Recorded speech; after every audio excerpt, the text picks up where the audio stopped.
Assalamualaikum warahmatullahi wabarakatuh. Perkenalkan, saya Rian Irawan Haryadi, dan saya akan membawakan kepada Anda semua mengenai tema sebuah materi berupa materi ideologi ya, atau pemikiran dari saya yang bernama ideologi minorisme Rianisme. Apa itu ideologi minorisme Rianisme?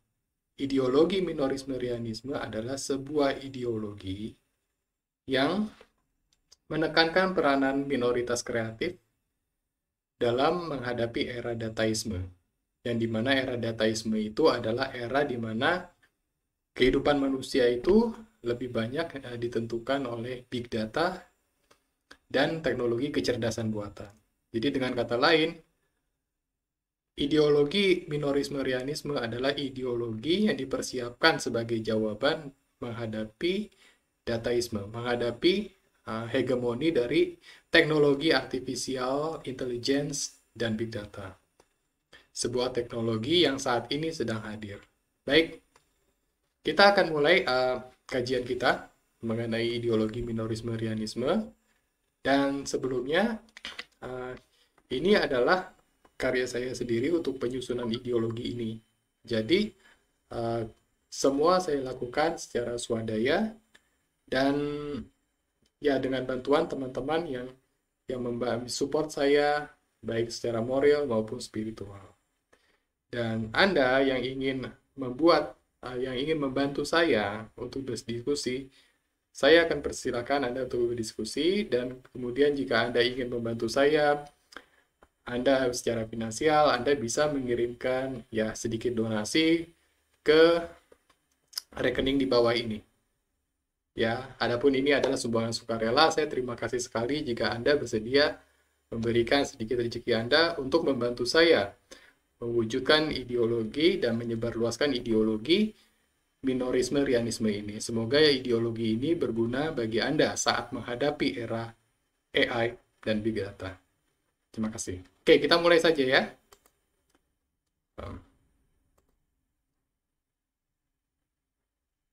Kita mulai.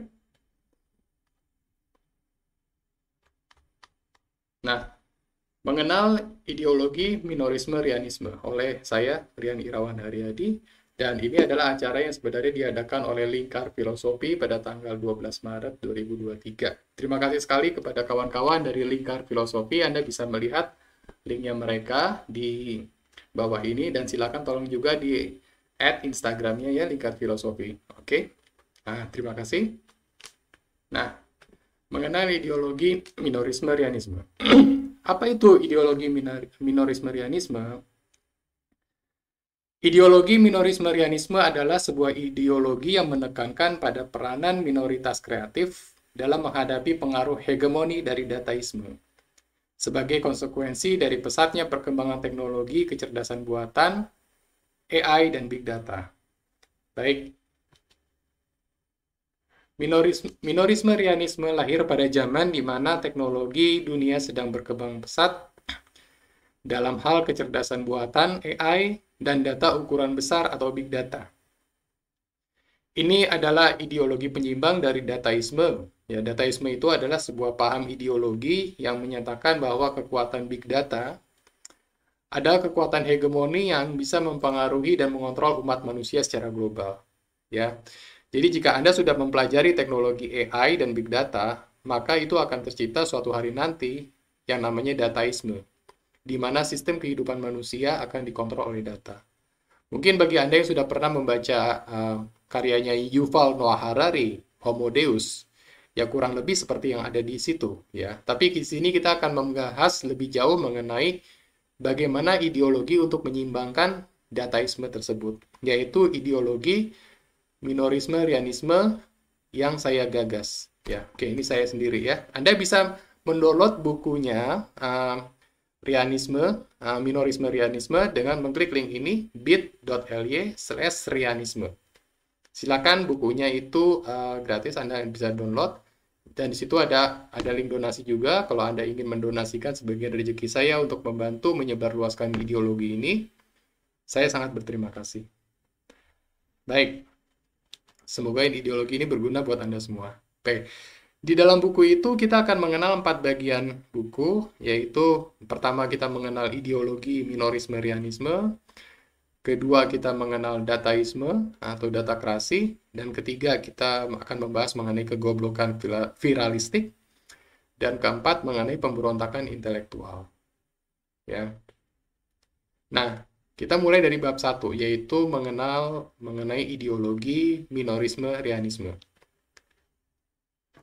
Apakah ideologi minorisme-rianisme itu? Minorisme-rianisme adalah sebuah pandangan filosofis dan ideologi yang menekankan pentingnya peranan minoritas kreatif dalam menciptakan inovasi dan perubahan yang positif bagi masyarakat. Secara ontologi, minorisme-rianisme mencakup pandangan dasar tentang realitas kehidupan dan aksi-aksi pencerahan atau enlightenment yang menjadi dasar bagi seluruh aspek ideologi ini.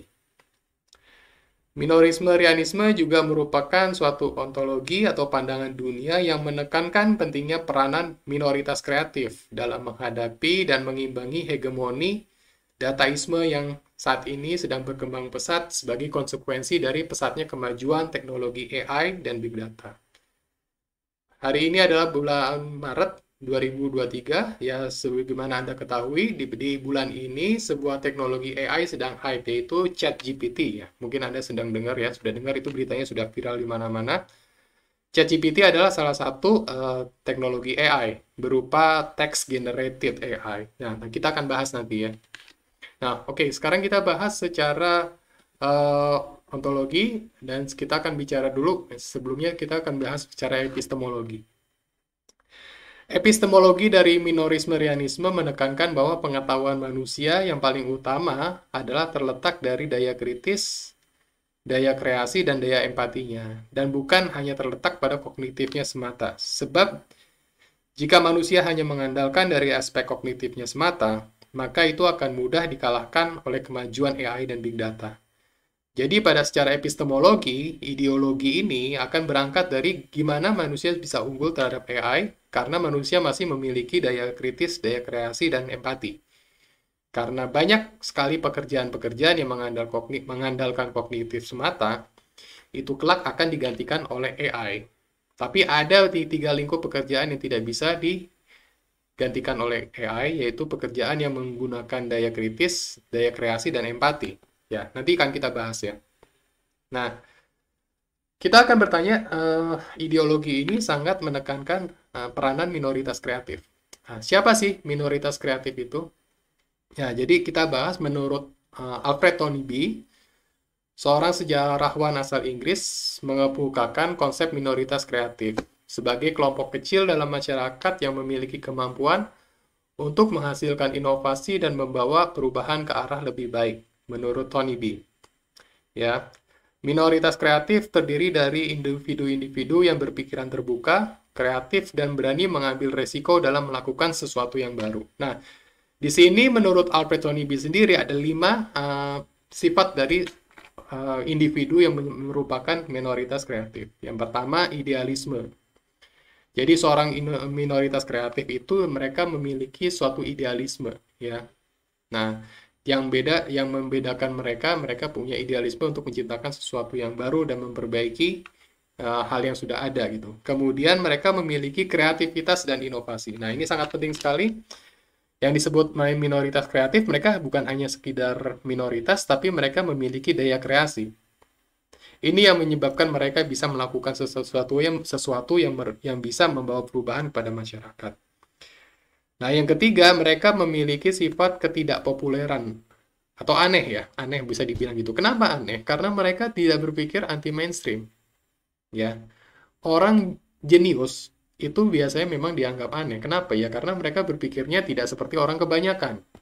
Kenapa orang kebanyakan menilai seorang jenius itu kadang-kadang aneh, gila gitu kan? Ya itu, ya mereka tidak populer memang. Nah itu sebenarnya adalah salah satu sifat dari minoritas kreatif. Mereka itu jenius ya. Kemudian yang keempat adalah keterlibatan dan kepedulian. Apa maksudnya keterlibatan dan kepedulian di sini?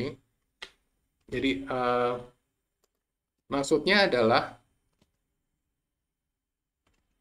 Keterlibatan pedulian ini mereka mau terlibat untuk memperbaiki masyarakat. Ya, kemudian dari daya kritis, mereka juga memiliki daya kritis terhadap masyarakat itu sendiri. Daya kritis terhadap hegemoni, maaf, terhadap hegemoni yang ada. Jadi kalau misalnya ada dataisme mereka atau kemudian ada berita-berita yang masuk, informasi yang masuk, mereka tidak mudah untuk terpengaruh. Itulah sifat minoritas kreatif. Mungkin 90% penduduk akan terpengaruh oleh satu berita, oleh satu narasi, oleh satu opini, tapi mereka tidak bisa terpengaruh begitu saja. Nah, inilah minoritas kreatif. Mereka sebagian orang-orang kecil yang tidak bisa dipengaruhi oleh hegemoni, baik itu dari penguasa ataupun dari media. Baik, kita lanjutkan. Ini tadi sudah. Nah, kita kedua akan membahas mengenai datakrasi dan dataisme. Ya, yang pertama kita akan membahas apa itu artificial intelligence ya. Ya, kenapa? Karena datakrasi dan dataisme ini selalu berkaitan erat dengan AI atau artificial intelligence. AI atau kecerdasan buatan ya, artificial intelligence adalah teknologi yang bisa meramal dan menggantikan peran manusia. Ya, salah satunya adalah penerapan face recognition. Jadi, kalau mau dibilang kajian AI kan luas sekali ya. Ya, AI itu adalah teknologi yang bisa menggantikan manusia. Jadi misalnya kalau dari yang paling sederhana Anda melihat handphone ada fitur penghalus wajah, terus ada fitur memperbaiki foto itu pakai AI. Nah, itu kan seharusnya kan dikerjakan oleh editor, tapi AI sekarang sudah bisa melakukannya. Terus ada face detection, terus ada tilang elektronik yang kalau Anda lihat di pinggir jalan itu juga AI. Dan kemudian ChatGPT pun AI karena dia bisa membuat teks generatif ya.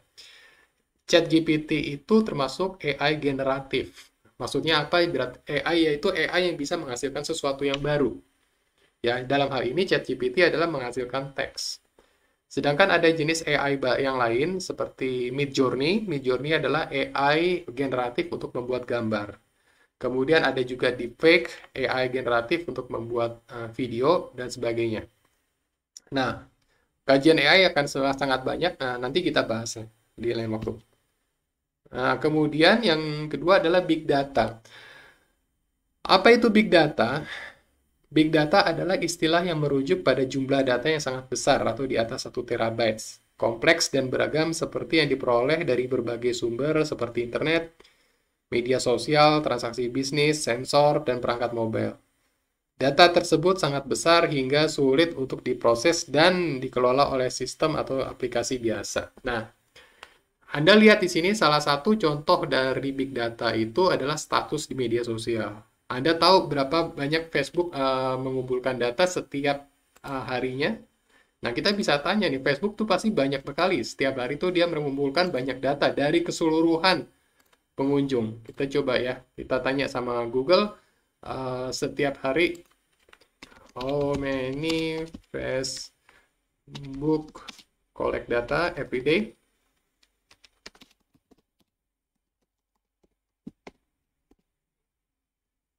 Oke.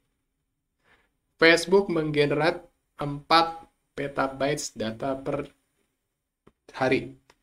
Atau sama dengan 1 juta gigabyte per hari.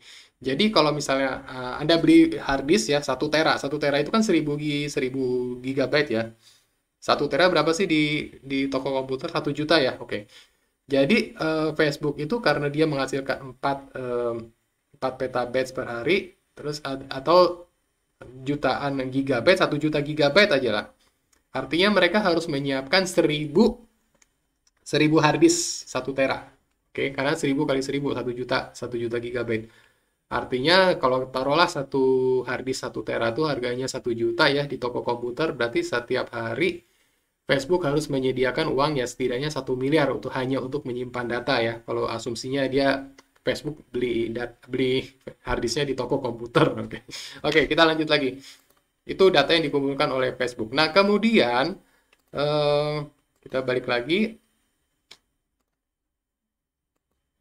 Itu big data. Jadi betapa banyak data yang dikumpulkan oleh Facebook ya. Ini salah satu dari big data yaitu status di media sosial. Nah, Kemudian dataisme akan mengglobal. Jadi dataisme itu akan dipakai oleh seluruh dunia, bukan hanya Indonesia, bukan hanya Amerika, tapi nanti kelak penggunaannya akan bisa dipakai oleh seluruh dunia.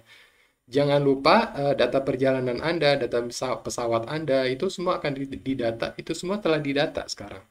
Mesin itu sekarang sudah ada catatan lognya tuh dikumpulkan ke dalam big data dan itu bisa diteliti. Demikian juga dengan data-data yang lain ya, misalnya data apa misalnya data kesehatan, terus kemudian ya tadi contohnya data media sosial itu kan global. Data Anda di media sosial baik itu Facebook, Twitter, Instagram itu kan dikumpulin secara global. Jadi itulah salah satu pernyataan bahwa dataisme akan dikumpulkan secara global. Nah, kemudian apa itu yang disebut dengan data krasi? Data krasi adalah kehidupan di mana big data dan AI atau artificial intelligence banyak berperan dalam pengambilan keputusan dan kebijakan umat manusia, termasuk dalam hal kebijakan politik. Dan sistem data krasi ini berawal dari sebuah ideologi yang dikenal dengan dataisme. Ya, dataisme tadi ya. Dataisme adalah ideologi yang mengangkat hegemoni big data dalam menentukan kehidupan manusia. Ideologi ini percaya bahwa data dan analisa statistik dapat menghasilkan kebenaran yang objektif dan akurat tentang manusia dan dunia, bahwa keputusan manusia harus selalu didasarkan pada data. Jadi kalau ya Anda sudah baca dari bukunya Homo Deus karya Yuval Noah Harari, di situ dikatakan bahwa data itu akan berperan penting. Misalnya data kesehatan, ya tadi kalau misalnya Anda ada big data yang memiliki data kesehatan Anda, berarti big data itu juga bisa akan meramalkan apa yang terjadi pada diri Anda, karena mereka akan mengkomparasi data big data itu dengan data Anda yang sekarang. Jadi bolehkah dibilang dengan adanya big data, sistem itu bisa meramal kehidupan Anda, kesehatan Anda di masa depan. Karena itu berdasarkan data. Nah, saya hanya sedikit saja membahas mengenai AI dan big data. Jadi, kalau Anda mau mendapatkan referensi lebih lanjut, ini saya kebetulan sudah menulis buku juga mengenai khusus yang membahas secara teknis mengenai AI dan big data, yaitu ChatGPT 88888 kali, OpenAI dan Perang AI. Ya ini sekedar pemberitahuan bahwa ini adalah buku pertama di Indonesia yang dibuat dengan menggunakan ChatGPT. Ya, jadi ChatGPT baru keluar kemarin November 2022 dan ini adalah buku pertama dalam bahasa Indonesia yang pembuatannya menggunakan ChatGPT menjelaskan bagaimana teknologi AI, big data, dan ChatGPT itu sendiri. Dan ini sangat cocok untuk panduan bagi orang awam. Jadi saya tunjukin bukunya. Ini adalah buku karya saya juga. Sebentar ya. Ini buku ChatGPT 888. Saya tunjukin kepada Anda draftnya, draft bukunya. Ini saya sendiri yang bikin bukunya. Sebentar ya.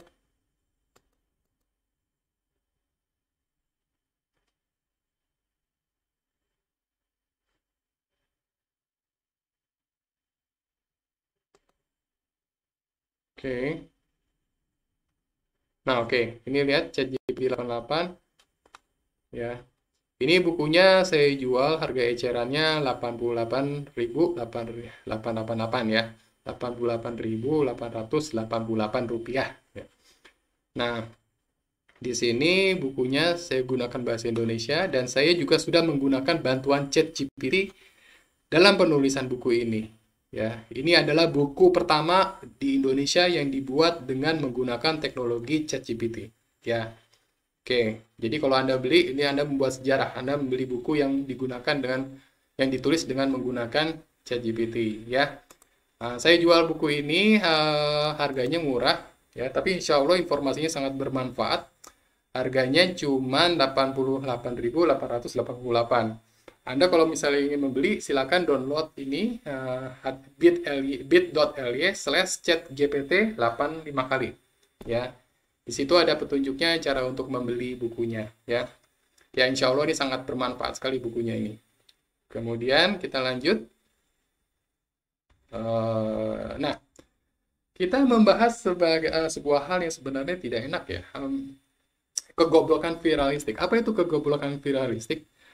kegoblokan viralistik adalah kondisi di mana yang khususnya terjadi di Indonesia ya. Masyarakat itu mengalami degradasi moral dan kognitif ya. Ya jadi goblok gitu ya. Kenapa? Ya karena media sosial gitu. Jadi kegoblokan viralistik adalah fenomena yang terjadi ketika masyarakat terjebak dalam siklus konsumsi berita dan konten-konten yang kurang berkualitas, atau bias, provokatif, atau bahkan hoaks yang tersebar secara viral di media sosial. Jadi, kegoblokan viralistik atau viralistic stupidity ini adalah salah satu bagian dari ideologi minoritas kreatif, ideologi minorismerianisme. Di sini akan mengangkat apa sih contoh kegoblokan viralistik ya. Contohnya komen yang nggak bermutu. Anda lihat contoh di sebelah kanan ini ya. Ini kan Deddy Kobuzer ya, yang waktu katanya anaknya mau jadi tentara dulu, tentara Islam, terus ada orang komen yang ya ampun komennya tuh nggak mutu banget. Yang pasti askanya sudah masuk Islam dulu kan, Bang Ded baru jadi tentara Islam. Ya ngapain kayak gini yang ditanyain gitu kan. Terus kemudian dijawab juga sama Mas Dedi. Nggak nyambung bro, sorry TNI tidak berdasarkan agamanya apa. Ya sebenarnya ya ini nih Yusuf Sanam ini adalah salah satu orang yang terkena kegoblokan viralistik. Ya ngapain pertanyaan kayak gini ditanyain gitu kan sebenarnya. Nggak mutu sama sekali. Ya buang-buang dan juga sebenarnya buat Mas Dedi ya buang-buang waktu ngejawab orang kayak begini gitu. Ya ini, nah tapi kenapa ini bisa fenomena ini bisa terjadi? Ya karena itu tadi, ini adalah permainan dataisme dari media sosial. Dan seharusnya ini bisa kita hindari sama-sama ya. Ini adalah salah satu contoh kegoblokan viralistik. Anda bisa lihat contoh kegoblokan lainnya dengan membaca buku Anda, membaca buku saya ya. Nah, terus yang keempat adalah kita akan membahas mengenai pemberontakan intelektual ya. Nah, pemberontakan intelektual itu apa sih pemberontakan intelektual? Jadi, pemberontakan intelektual jangan diartikan ini pemberontakan fisik ya, di mana kita ngelakuin revolusi, kemudian kita ngelawan pemerintah, ngelawan penguasa, terus ngerebut kekuasaan. Enggak, kita enggak kayak gitu. Ini bukan upaya kudeta, bukan upaya merebut kekuasaan, terus kemudian pemberontakan berdarah, ya enggak, jangan-jangan berpikir seperti itulah ya. Ini adalah pemberontakan intelektual yang dilakukan oleh minoritas kreatif. Apa itu pemberontakan intelektual? Pemberontakan intelektual minoritas kreatif adalah gerakan atau aksi kolektif yang dilakukan oleh kelompok intelektual atau minoritas kreatif. Gerakan ini bertujuan untuk mencerahkan masyarakat dari pengaruh hegemoni dataisme yang memanfaatkan teknologi AI dan big data. Yang dimana dataisme telah banyak menimbulkan banyak efek negatif di masyarakat, diantaranya adalah dalam hal bias opini dan eksploitasi emosi yang berwujud dalam kegoblokan viralistik yang tadi ya. Nah, jadi tujuan pemberontakan ini adalah untuk mencerdaskan masyarakat, untuk mencerahkan masyarakat, dan menyadarkan masyarakat dari pengaruh hegemoni dataisme yang memanfaatkan teknologi AI dan big data. Nah, kalau kita mau lihat ada 4 langkah dalam, ini hanya salah 4 ya, masih ada langkah-langkah lainnya, dalam hal untuk mewujudkan pemberontakan intelektual ini ya. Yang pertama adalah kita mengembangkan budaya riset ya. Jadi minoritas kreatif tuh harus bisa mendorong adanya budaya riset dalam masyarakat. Yang kedua kemudian membangun ekonomi crowdfunding ya, yaitu ekonomi yang lebih mengutamakan UMKM. Nah, kemudian memanfaatkan AI dan big data. Nah, jadi di sini kita tekankan bahwa minoritas kreatif itu dalam ideologi minorisme itu tidak bertujuan untuk melawan atau menentang teknologi AI dan big data. Tapi kita lebih ke mengkritisi. Posisi kita adalah mengkritisi teknologi AI dan big data agar bisa sesuai bermanfaat bagi umat manusia. Nah, itu. Jadi kita juga menggunakan manfaatkan AI dan big data ini. Ya, salah satunya adalah untuk membangun ekonomi crowdfunding. Ya. Jangan lupakan bahwa minoritas kreatif itu banyak sekali anggotanya yang berupa orang-orang yang dengan punya skill yang tinggi dalam bidang AI, programming dan kemampuan-kemampuan teknis lainnya. Dan itu harus bisa berkontribusi bagi masyarakat. Nah, yang keempat adalah rejuvenasi Islamic Golden Age. Jadi, apa itu rejuvenasi Islamic Golden Age? Jadi, ini menyentuh faktor keagamaan ya, religiusitas. Bagaimana sih cara kita untuk mengulangi kejayaan Islam di zaman dinasti Abbasiyah? Nah, seperti apa untuk memanggil kembali atau merejuvenasi nilai-nilai saat Islamic Golden Age? Nah, nanti kita bahas di belakang. Oke, kita lanjut. Nah, kita lanjut lagi. Nah, kita lanjut lagi. Nah, oke. Kita bahas mengenai crowdfunding, ekonomi, weak AI, dan big data. Nah, jadi di sini dalam ideologi minorisme-rianisme, ideologi ini menekankan peran minoritas kreatif dalam membantu masyarakat, membantu ekonomi masyarakat, ya.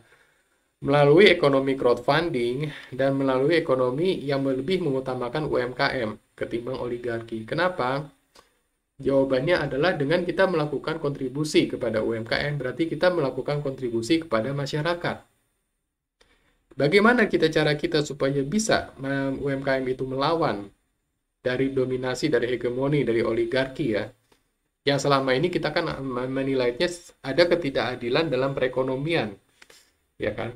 Nah, dengan kita lebih mendukung UMKM, maka UMKM akan bisa mengimbangi hegemoni dari oligarki. Caranya bagaimana? Caranya adalah minoritas kreatif harus memanfaatkan teknologi. Salah duanya adalah menggunakan AI dan Big Data. Jadi AI dan Big Data ini kita benar-benar maksimalkan untuk membantu UMKM. Lebih kurang seperti itu. Nah, lebih jelasnya Anda bisa baca di buku saya, ya Minorisme-Rianisme. Nah, kemudian ini yang kita akan bahas mengenai rejuvenasi Islamic Golden Age, yaitu bagaimana mengembalikan nilai-nilai inklusivitas dan kecintaan pada ilmu pengetahuan di zaman dinasti Abbasiyah. Jadi, pertama saya akan mau ngomong di sini, ini hal yang sangat menarik, tolong diperhatikan. Apa itu yang dimaksud inklusivitas? Inklusivitas adalah sifat keterbukaan umat Islam pada zaman dinasti Abbasiyah. Saya nggak bicara umat Islam sekarang ya. Pada zaman dinasti Abbasiyah, umat Islam itu mempelajari ilmu pengetahuan dan mereka sangat terbuka terhadap ilmu pengetahuan dari peradaban lain. Yang notabene mereka bukan peradaban Islam, akidahnya berbeda, tapi umat Islam pada zaman itu adalah sangat terbuka sekali. Sebagai contoh, umat Islam pada zaman dinasti Abbasiyah, mereka mempelajari filsafat dari Yunani. Dan dari filsafat itu kemudian diterjemahkan, kemudian berkembanglah ilmu logika dan ilmu sains di Islam. Jadi sebenarnya yang membantu umat Islam pada zaman itu, dinasti Abbasiyah, itu sebenarnya yang membantu adalah filsafat Yunani yang membantu membuat ilmu pengetahuan. Dengan menerjemahkan karya-karya dari filsafat Yunani, maka dinasti Abbasiyah menjadi dinasti yang sangat maju dalam ilmu pengetahuan. Itu satu. Kedua, para sarjana muslim pada zaman itu, dinasti Abbasiyah, mereka juga mempelajari ilmu-ilmu dari timur. Contohnya, ilmu spiritualis dari India. Ya kayak Tantra, Kama Sutra, terus kemudian Taoisme dari Cina, dan kemudian juga mereka mempelajari ilmu perbintangan, ilmu astronomi dari Babilonia, ya, dari Persia. Nah, padahal kalau kita melihat ke semua negara-negara yang timur itu, mereka kan bukan negara Islam, ya, akidahnya berbeda.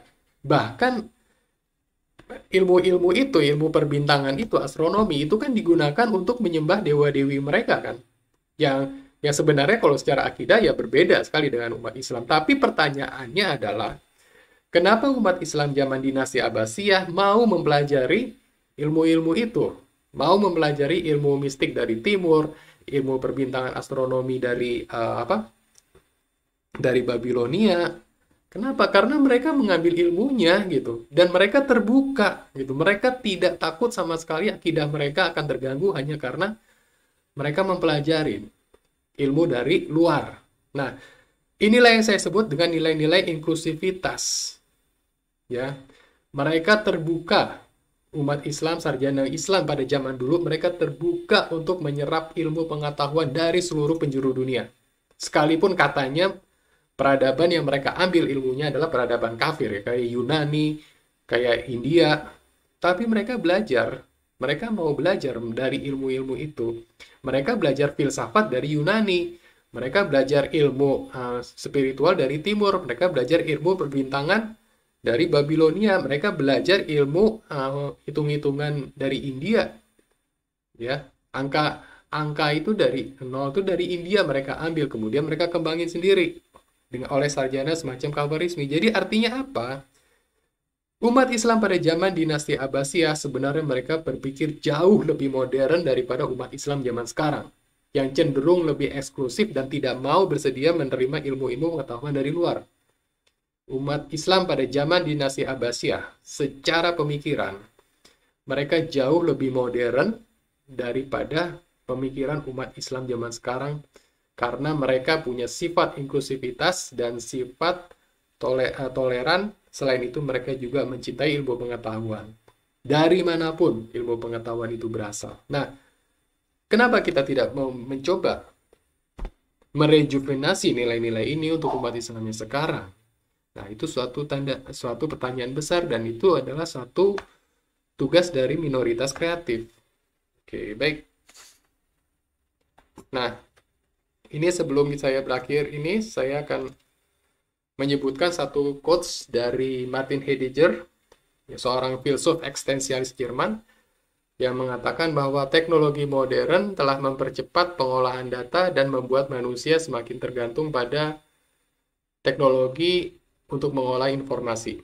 Dalam pandangan Heidegger, teknologi modern telah mengarah pada apa yang disebutnya sebagai kebijaksanaan teknologi, di mana teknologi dianggap sebagai satu-satunya cara untuk mengatasi masalah manusia dan dunia. Jadi fenomena dataisme itu akan berkaitan sekali sama apa yang dikemukakan oleh Heidegger ini. Karena teknologi modern mempercepat pengolahan data, kita jadi tergantung sama data itu. Jadi manusia itu semakin teralienasi dengan alamnya, dengan manusia itu sendiri. Karena perannya itu sekarang sudah diserahkan kepada peran data, pengolahan data. Artinya kita semakin tergantung menurut Heidegger, ya. Ya, di sini yang di dalam pandangan Heidegger, teknologi modern telah mengarah kepada kebijaksanaan teknologi. Jadi yang bijak itu bukan manusianya, tapi teknologinya. Jadi big datanya itu yang bijak, ya. Sangat disayangkan. Jadi peran manusia dengan kata lain semakin terpinggirkan di sini. Baik, terima kasih. Ini kemudian dari saya, jika Anda ingin berdiskusi mengenai ideologi ini, saya persilakan. Dan sebelumnya saya akan tunjukkan juga buku ChatGPT yang 888 itu yang saya jual. Ya, silakan kalau Anda mau beli, Anda bisa, ada linknya di bawah. Silakan di-download dulu. Nah, saya akan menunjukkan salah satu ketika nanti teknologi AI dan big data itu sudah berkuasa di mana-mana, yang disebut dengan dataisme. Jadi, oke. Kita lihat di sini. Salah satu bagian, ya, saya ingin tunjukin.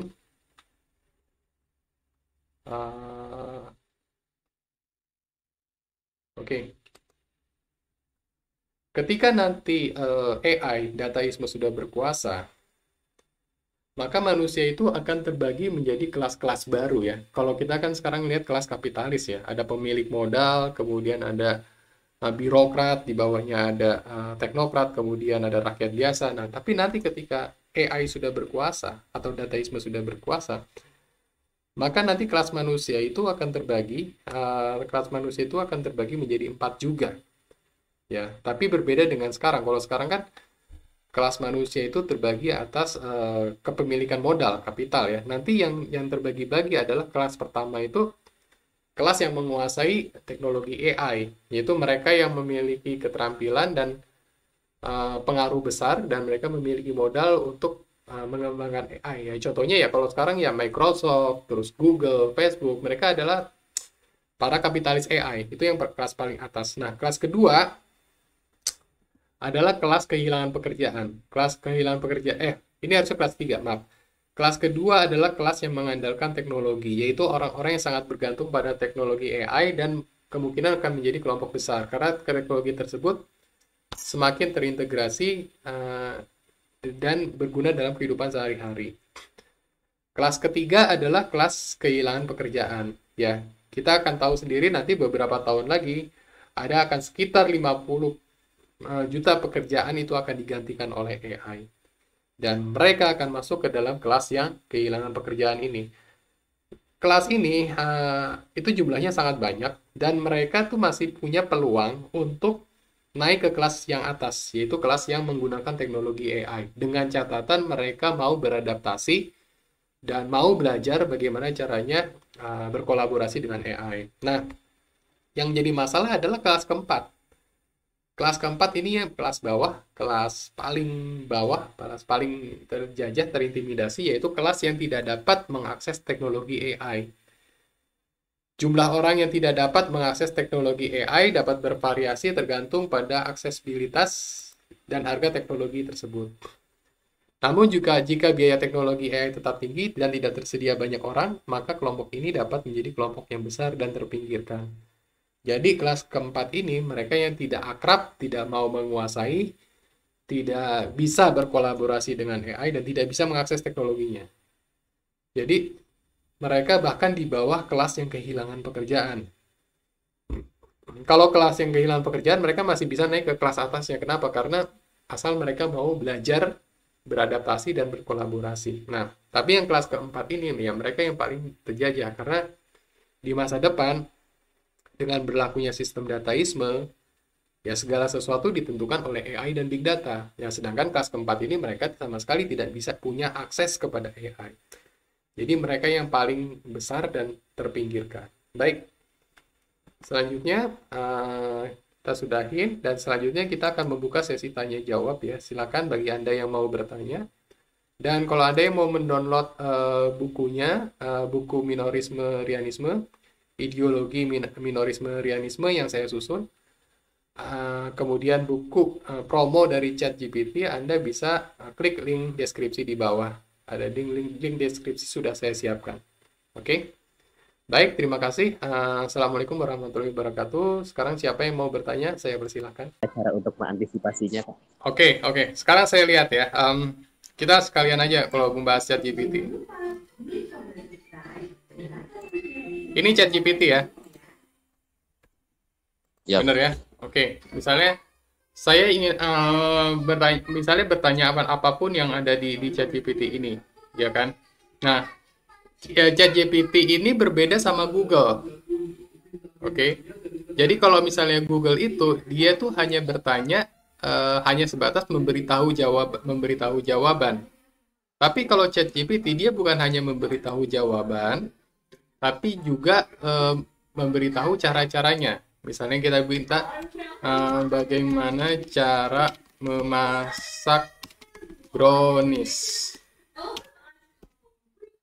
Langsung dijawab resep dasarnya, bahan-bahannya apa, 150 gram coklat batang, gini. Terus sampai diajarin cara dia langkah-langkahnya, panaskan oven, siapkan loyang, taburi tepung, tidak lengket, bla bla bla, lelehkan coklat, segala macam. Lihat, lengkap kan? ChatGPT kan? Artinya apa? Dia bukan hanya memberikan jawaban, tapi dia juga memberikan saran sebagai AI. Tuh lihat. Nih, bagaimana cara memasak brownies ya? Sekarang saya tanya di Google. Pertanyaan ini saya tanyain di Google. Kita lihat apa jawaban Google. Tuh, cuman gini doang kan? Tuh, masih harus baca lagi. Masih harus buka YouTube lagi. Berapa menit ini? Tuh, berapa menit terus buka lagi nih. Nih, cara membuat brownies. Kan orang malas kan buka lagi. Tuh, baca lagi. Malas nggak? Tuh, terus ini browniesnya apa? Dituang campuran, dicari-cari, terus diklik lagi, ya kan? Tapi kalau ChatGPT kan langsung begini. Nih, langkah-langkah dari gini. Terus misalnya minta lanjutkan, tinggal lanjutkan. Tuh, setelah brownies matang, Anda dapat menghidangkannya sebagai camilan atau dessert. Brownies yang lezat sebaiknya disajikan dalam keadaan dingin. Ya kan? Sekarang saya tanya, enakan mana? Enakan nanya ke Google, nanya ke GPT? ChatGPT, Pak. Ya udah, ya kan? Lebih ini bagus, cocok buat, buat orang malas lebih lebih enak kan? Ya kan? Kalau Google kan, kalau Google kan harus dicari tanya dulu. Jadi cara memasak brownies gimana? Wah, ini banyak banget nih. Waduh, yang mana yang jawab ini? Ini juga gitu kan? Belum lagi yang YouTube. YouTube ada 8, aduh ada 8 menit lagi harus ditonton. Nah, malas nggak orang? Dibuka lagi, ada iklan lagi. Iya kan? Ada lagi harus lihat iklan, tuh kan? Oke, berarti seperti Oh, interaksi terhadap manusia, tapi pengetahuannya lebih cerdas ya, Bang ya? iya, lebih cerdas. Jadi dia hanya langsung memberikan to the point. Ini yang kamu butuhin di ChatGPT itu. Nah, karena mereka menggunakan teknologi namanya Generate Pre-trained Transformers. Mereka semacam AI generatif. Jadi kalau misalnya kita lihat di buku saya ya, saya juga bikin buku kan mengenai tadi yang saya bilang ChatGPT. Nah, ini buku yang saya bikin, yang tadi ada di situ.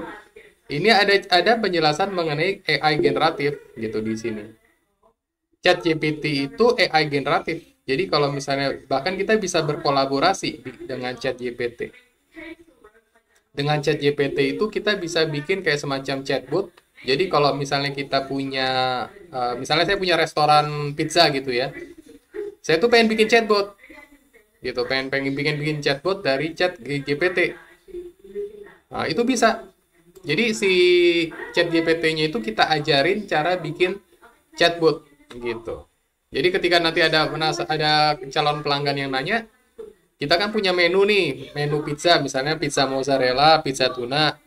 Nanti chat GPT belajar dari menu yang kita punya gitu. Bisa sampai kayak gitu. Jadi kita kayak pura-puranya punya pegawai pegawai sales. Tapi itu bukan pegawai, itu chat GPT. Itu bisa kayak gitu nanti. Bukan bukan nanti, sekarang juga udah bisa seperti itu. Jadi kapan-kapan saya demoin deh.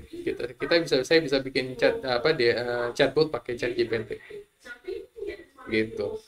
Ada yang lain mungkin? Oke. Yang lain gimana? Jadi jauh lebih enak ya chat GPT itu sebenarnya. Terus Kalau kira itu, ya, kalau mengenai katanya ada beberapa pekerjaan yang memang akan digantikan oleh ChatGPT itu sendiri, menurut Bapak bagaimana? Oke, kita bahas mengenai keseluruhan dulu ya. AI itu akan banyak mereduksi pekerjaan. Ya, akan banyak pekerjaan yang bergeser karena AI. Tapi bukan karena mereka menggantikan full, tapi mereka justru mengefisiensikan. Jadi contohnya ya, saya juga ada tulis di buku saya. Jadi begini, ada satu teks pekerjaan yang semula harus butuh 5 orang ngerjain. Oke, butuh 5 orang mengerjakan satu teks. Tapi sekarang dengan adanya AI, termasuk ChatGPT ya, AI juga ya, pekerjaan yang berat hanya butuh 2 atau 3 orang. Dari tadinya 5 orang, karena dibantu AI cuma butuh 2. Nah, terus 3-nya kemana? Yang ini kemana? Nggak dibutuhin kan? Bener nggak? Ya dibutuhin ya. Iya. Betul, Pak. Ya udah. Yang ini di off, di kick. Yang 2 ini yang kepake. Nah, itu maksudnya menggantikan pekerjaan. Tidak 100% diganti pekerjaan, tapi karena pekerjaan itu lebih efisien, lebih efektif, jadi yang dipakai nggak sebanyak yang sekarang. Sebagai contoh, saya mau bikin surat itu ya, nih, saya mau bikin surat nih, misalnya surat penawaran ya. Buat email penawaran kepada PTO Gah Maju gitu kan, buat email, buat penawaran ya. Ini nggak usah diketik, ini aja langsung tag gitu kan. Nanti dia bisa bikin sendiri suratnya. Kira-kira Hah? salah satu profesi di Indonesia ini kan ada namanya pengacara tuh. Ya, Kayaknya lebih lebih apa? mudah, bisa tidak nanya ke ChatGPT? Oke, Bisa tidak nanya ke ChatGPT sekarang saya tanya untuk menangani kasus? Oke, sekarang saya tanya, soalnya gini ya, saya tanya ya, salah satu fungsi pengacara apa? Pegawai hukum. Mereka harus bisa mencari jurisprudensi ya, atau catatan kriminal atau catatan kasus di masa lalu, ya kan? Nah, sekarang saya tanya ke ChatGPT, pengambil alihan lahan di Indonesia termasuk terdata pasal berapa? Oh, udah. Buku perdata diatur dalam pasal 1692. Wow, berarti enak bener nih, Bang. Referensi pengacaranya jelas, nggak usah mikir-mikir Ya dia. udah, iya benar kan? Sekarang saya tadinya punya pegawai pengacara. Katakanlah saya pengacara, lawyer. Saya punya pegawai admin yang tugasnya nyari-nyari kasus, ya bukan nyari-nyari kasus, sorry. Neliti kasus. Ini ada kasus nih, tolong kamu dong cariin dong bahan-bahannya dong. Dari mana, dari mana, dari mana. Sekarang saya butuh nggak dengan ada ChatGPT? Tidak. Oh, saya tambahan ini bisa tanya lagi. Sebutkan contoh kasusnya di Indonesia. Kalau misalnya dia bisa, nanti dia kasih tahu pengambil alihan lahan sebagai berikut. Pengambil alihan PT Freeport tahun 2097. Tuh, kasih tahu kasusnya apa aja. Bagaimana cara menangani pencabulan terhadap anak, coba Bang? Oke. Menurut hukum. Bagaimana cara menangani pencabulan menurut hukum pidana? Ya kan ya? Hukum Iya ya. pidana KUHP, sertakan contoh kasusnya. Kasus Ted.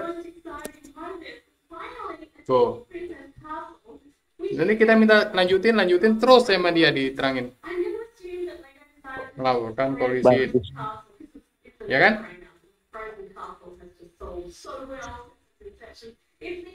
Bagus. Berarti nanya pasal-pasal bisa cepat dia tahu ya.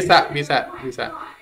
Sekarang saya kalau saya pengacara, saya punya pegawai yang tugasnya nyari-nyari data. Butuh nggak saya pegawai itu sekarang? Kalau saya Nggak. punya, ya udah. Enggak. Wah, berarti bisa turun tangan langsung berarti kita. Iya. Lebih mudah berarti. Iya, saya nggak usah, saya bisa pecat, kasarnya saya bisa pecat pegawai saya kan, langsung. Kalau mau ini tinggal lanjutkan aja, lanjutkan dia lanjut ya, kasih tahu terus lagi, dilanjutin sama dia, sama ChatGPT itu. Nimpa seorang mahasiswi Surabaya tahun 2020 berlaku mengatakan korban bla bla bla bla bla gitu, ya kan? Oke. Nah, Wow, berarti banyak ini yang banyak orang-orang nyontek berarti ulangan ini. betul sekali.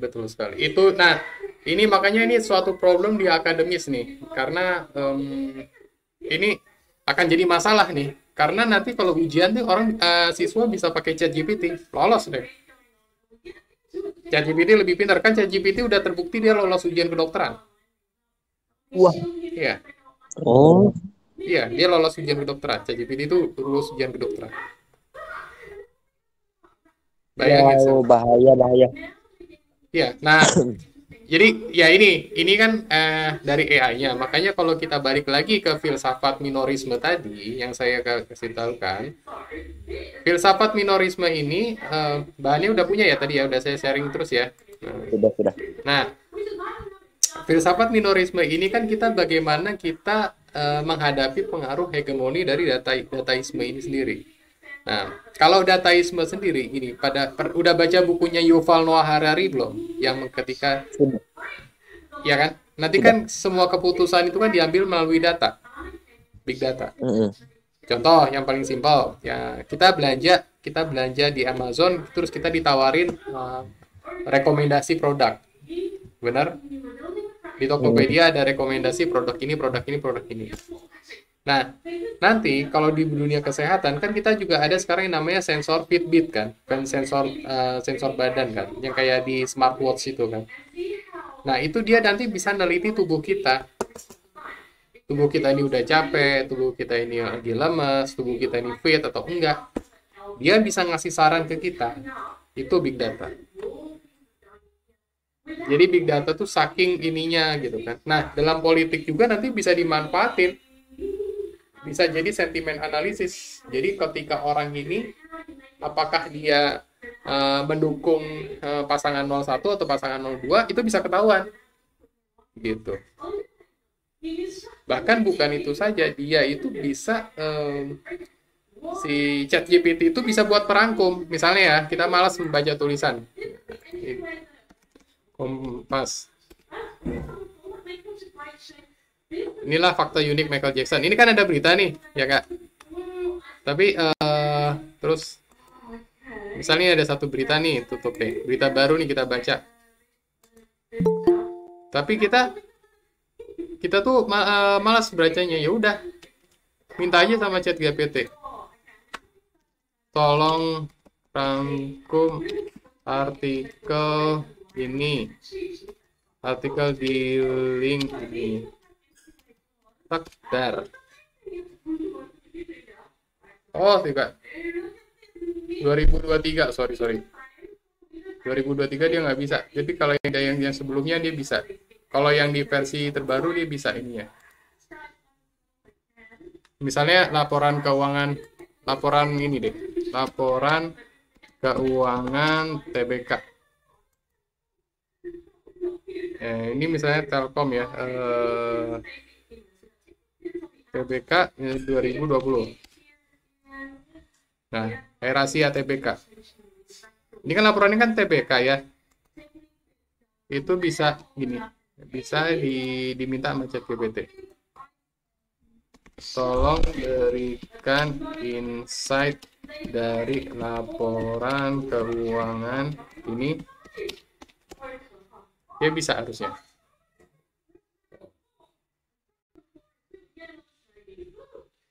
Total pendapatannya berapa AB 2020.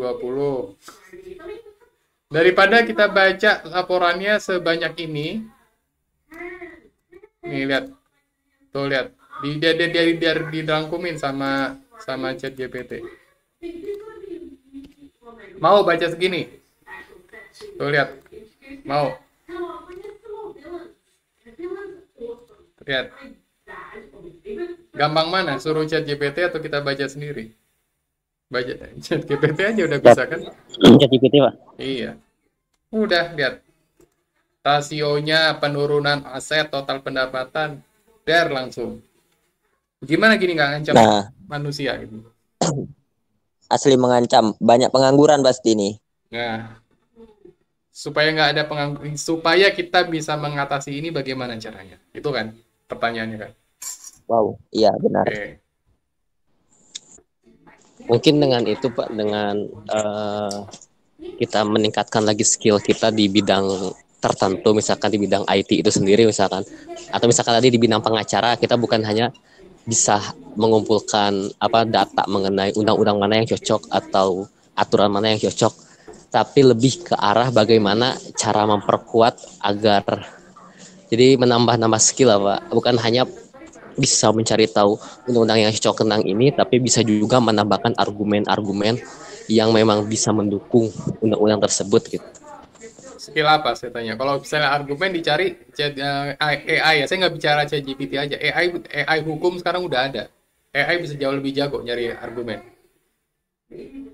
Kayak gimana kalau gitu? Nanti lebih ke arah gini, bahkan kalau misalkan pengacara kan bisa melihat langsung itu tuh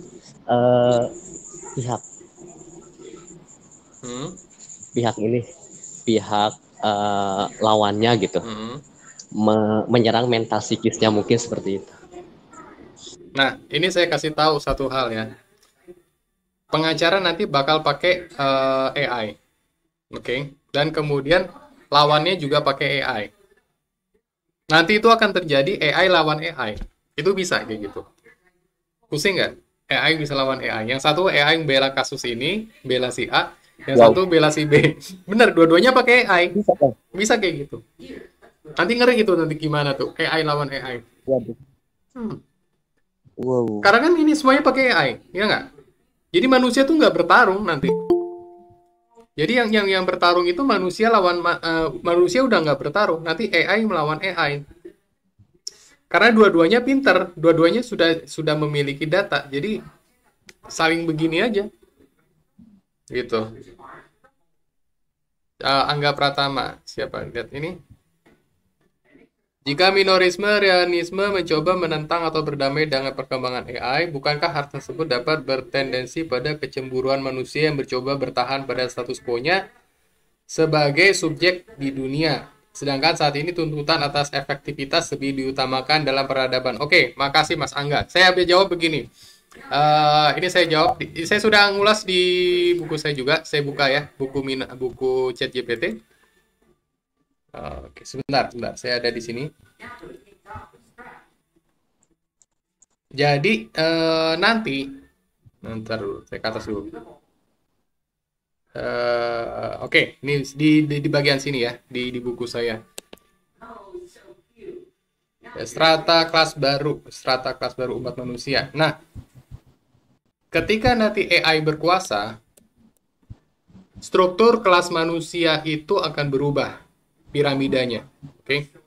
Kalau sekarang kan yang ditentukan itu kan struktur piramida kan berdasarkan ekonomi, berdasarkan apa akses keuangan ya. Siapa yang paling kaya, yang paling kuat dia menguasai, gitu kan ya. Nah, nanti struktur kelas itu berubah. Ya. Jadi saya ceritakan ini untuk mengetahui dulu sebagai gambaran. Nanti struktur manusia itu dibedakan antara kelas yang pertama adalah kelas yang menguasai teknologi AI. Ini nggak kelihatan ya, saya gedein aja nih. Kelas yang menguasai teknologi AI, mereka memiliki keterampilan dalam mengembangkan teknologi AI. Ini yang kelas paling ujung nih, paling di top the pyramid. Kelas kedua adalah kelas yang kehilangan pekerjaan. Ya. Mereka yang gara-gara AI ini terjadi, itu bakal kehilangan pekerjaan. Dan itu sekitar 50% pekerjaan dalam 10 tahun ke depan akan hilang digantikan sama AI. Ini kelas kedua.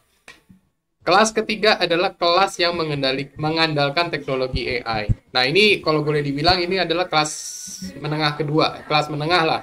Ya. Mereka mulai mengintegrasikan AI dalam pekerjaan sehari-hari. Ibaratnya mereka sudah terbiasa hidup dengan AI. Kelas keempat adalah kelas yang tidak bisa mengakses teknologi AI. Ya, mungkin ini yang dimaksud Mas Angga yang bakal tersingkir. Ya, benar. Kelas 4 ini adalah ibaratnya kalau sekarang ini adalah kelas yang paling tertindas. Kelas orang miskin. Nanti orang miskin itu yang dimaksud orang miskin adalah orang yang tidak bisa mengakses teknologi AI. Nah, jadi sebenarnya yang mana yang akan diuntungkan di kelas itu? Nanti cuma kelas 1 dan kelas ketiga. Ya. Nah, kelas kedua yang kehilangan pekerjaan itu adalah kelas transisi. Jadi mereka itu bisa ke atas, bisa ke bawah. Kalau mereka mau beradaptasi dengan AI, mereka bisa naik ke kelas yang di atas. Tapi kalau enggak, mereka akan turun ke kelas yang di bawah. Itu nanti pembagian kelasnya masing-masing itu seperti itu, gitu. Jadi ya bagaimana kita makanya itu sebenarnya minorisme realisme itu kita memang terjadi kecemburuan gitu. Makanya nanti pergulatan kelas itu bukan pada kapital, tapi pada penguasaan teknologi. Kalau sekarang kan pada kapital, pada duit. Siapa yang punya duit itu yang kuat. Nanti you punya uang, belum tentu bisa ada di atas gitu. Ya lo punya uang tapi lo nggak bisa nguasain teknologi, habis bakal digantiin. Buat apa uang gitu kan? Karena nanti kan, oke, Mas Angga pertama, raise hand, silakan mau bicara. Halo, salam kenal ya Pak ya. Salam kenal. Ya, silakan Mas Angga. Saya ngerasa kayaknya memang realisme atau minorisme ini mungkin agak sedikit terinspirasi dari Marx ya kayaknya Pak ya.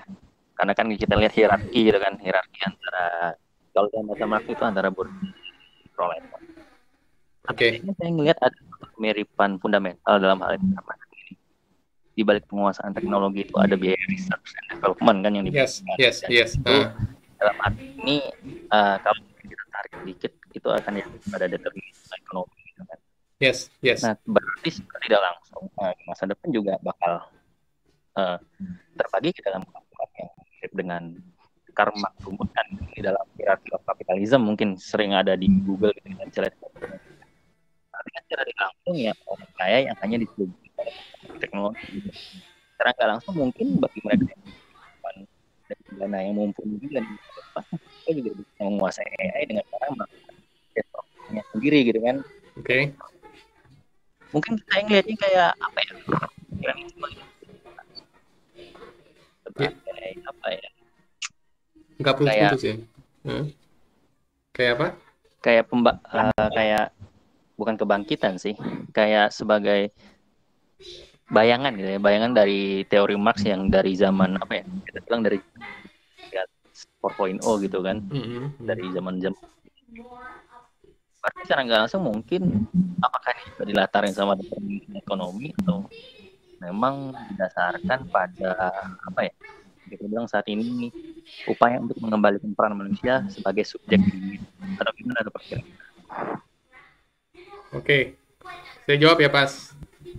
Siap. Oke. Makasih Pak. Oke, siap. Makasih pertanyaannya Mas Angga Pratama. Jadi begini, saya tekankan lagi bahwa minorisme itu ajarannya, ideologinya adalah menekankan pada peranan minoritas kreatif. Ya, minoritas kreatif itu siapa sih yang gini ya, ketika nanti big data, dataisme itu berkuasa, AI itu berkuasa, pertanyaannya apakah semua orang terkena? Apakah semua orang bisa terindoktrinasi?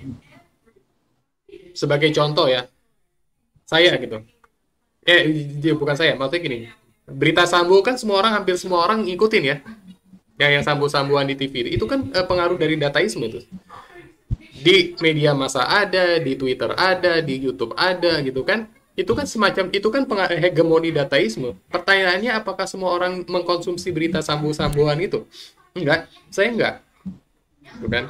Ada beberapa orang yang tidak akan terkena pada nanti ketika hegemoni dataisme itu. Nah, mereka yang tidak terkena dengan hegemoni dataisme itu saya menyebutnya sebagai minoritas kreatif, dan mereka memiliki peranan untuk mengimbangi dari hegemoni dataisme itu. Nah, jadi sebenarnya letak ideologi ini adalah bukan perjuangan kelas, tapi perjuangan dari minoritas kreatif. Karena mau dibilang 90%, bahkan 99% manusia akan terkena dengan hegemoni dataisme, tetap akan ada 1% atau sebagian kecil orang yang tidak akan bisa terkena. Nah, kenapa mereka tidak bisa terkena? Ya karena mereka memiliki kreativitas gitu. Mereka memiliki kekuatan untuk melawan dari dataisme itu sendiri. Jangan dikira Mas Angga dataisme itu seperti kapitalisme. Oh enggak. Itu jauh lebih buruk daripada kapitalisme. Kapitalisme cuma duit masalahnya. Tapi ini, dataisme itu sudah kontrol. Mikirnya jangan ke uang. Mikirnya jangan uang. Ini adalah kontrol. Dataisme itu adalah kontrol. Jadi, lihatlah kemarin yang aplikasi kemarin waktu kita COVID, Peduli Lindungin, data kita tuh udah diambil. Kita mau kemana? Mau ke mall, mau ke bandara, mau ke stasiun, ketahuan di situ. Dan data di Peduli Lindungi nyambung ke imigrasi. Mas nggak mau disuntik, nggak mau divaksin. Di bandara kena, nggak bisa naik pesawat. Di stasiun kena, nggak bisa naik. Bahkan di mall nggak bisa masuk mall. Itu apa bukan dataisme? Dataisme itu jauh lebih buruk daripada kapitalisme. Karena kita udah nggak bicara soal uang, tapi kita bicara soal kontrol di situ. Nah, ya mengerikan memang, tapi bagaimana kita mengatasi seperti itu gitu? Kalau misalnya Mas mau mengatakan ini seperti Marx, bayangan seperti Marx melawan kapitalisme, ya sebenarnya ini ideologi minorisme rianisme ini adalah antitesis dari dataisme. Ya sama-sama antitesis lah sebenarnya lah. Marx antitesis dari kapitalis, minorisme rianisme antitesis dari dataisme. Cuman jangan dibayangin kita sama bayangan seperti kelanjutan dari kapitalisme. Oh enggak. Dataisme itu jauh lebih buruk loh dari kapitalisme. Saya bilangin tadi. Karena itu kita sudah bicara pada kontrol nanti. Bukan pada uang lagi. Ya, begitu Mas, kira-kira.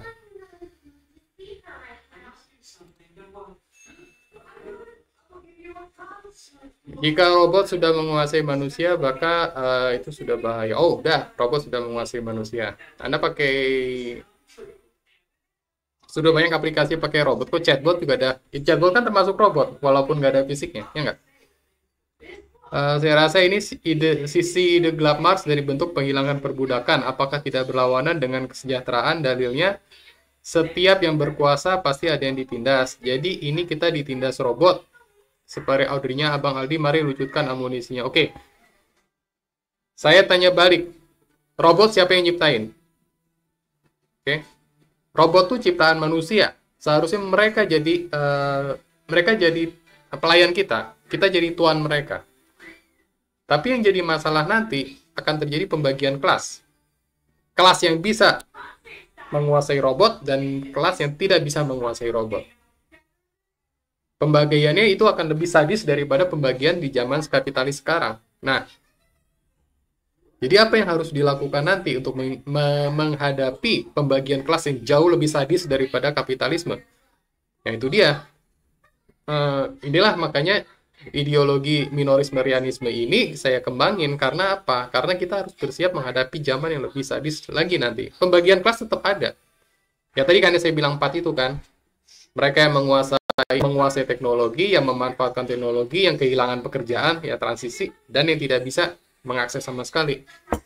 Gitu. Kalau ditindas robot sih nggak semuanya. Tidak semua orang akan ditindas robot. Karena yang menguasai ya pasti ya mereka jadi master gitu. Jadi master robotnya. Ya minimal robot jadi polisi nanti. Ya silakan Mas Aldi, langsung bicara aja. Oke. Selamat malam Pak Rian. Selamat malam. Salam kenal. Salam kenal. Mas Aldi. Kira-kira menurut Pak Rian, apa sih dampak dari dataisme yang mengerikan, yang ngeri ini terhadap metafisik gitu, terhadap agama-agama ini? Gimana Pak? Oke, terhadap agama ya. Nah, misalnya begini, Mas percaya jodoh siapa yang ngatur? Enggak, saya nanya dulu, saya nanya dulu. Soalnya gini Pak, kalau saya jawab jodoh di tangan Tuhan, Hawking jomblo seumur hidup. Oke, sekarang enggak, jomblo gitu.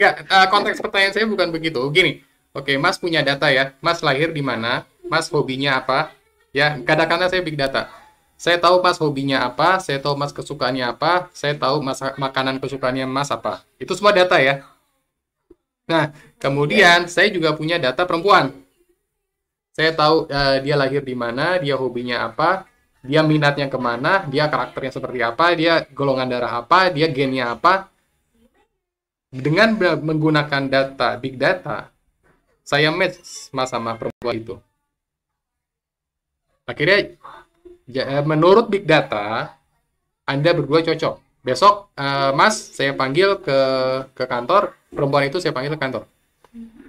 Menurut penelitian big data, kalian berdua cocok jadi suami istri. Mas mau nikah nggak sama perempuan itu?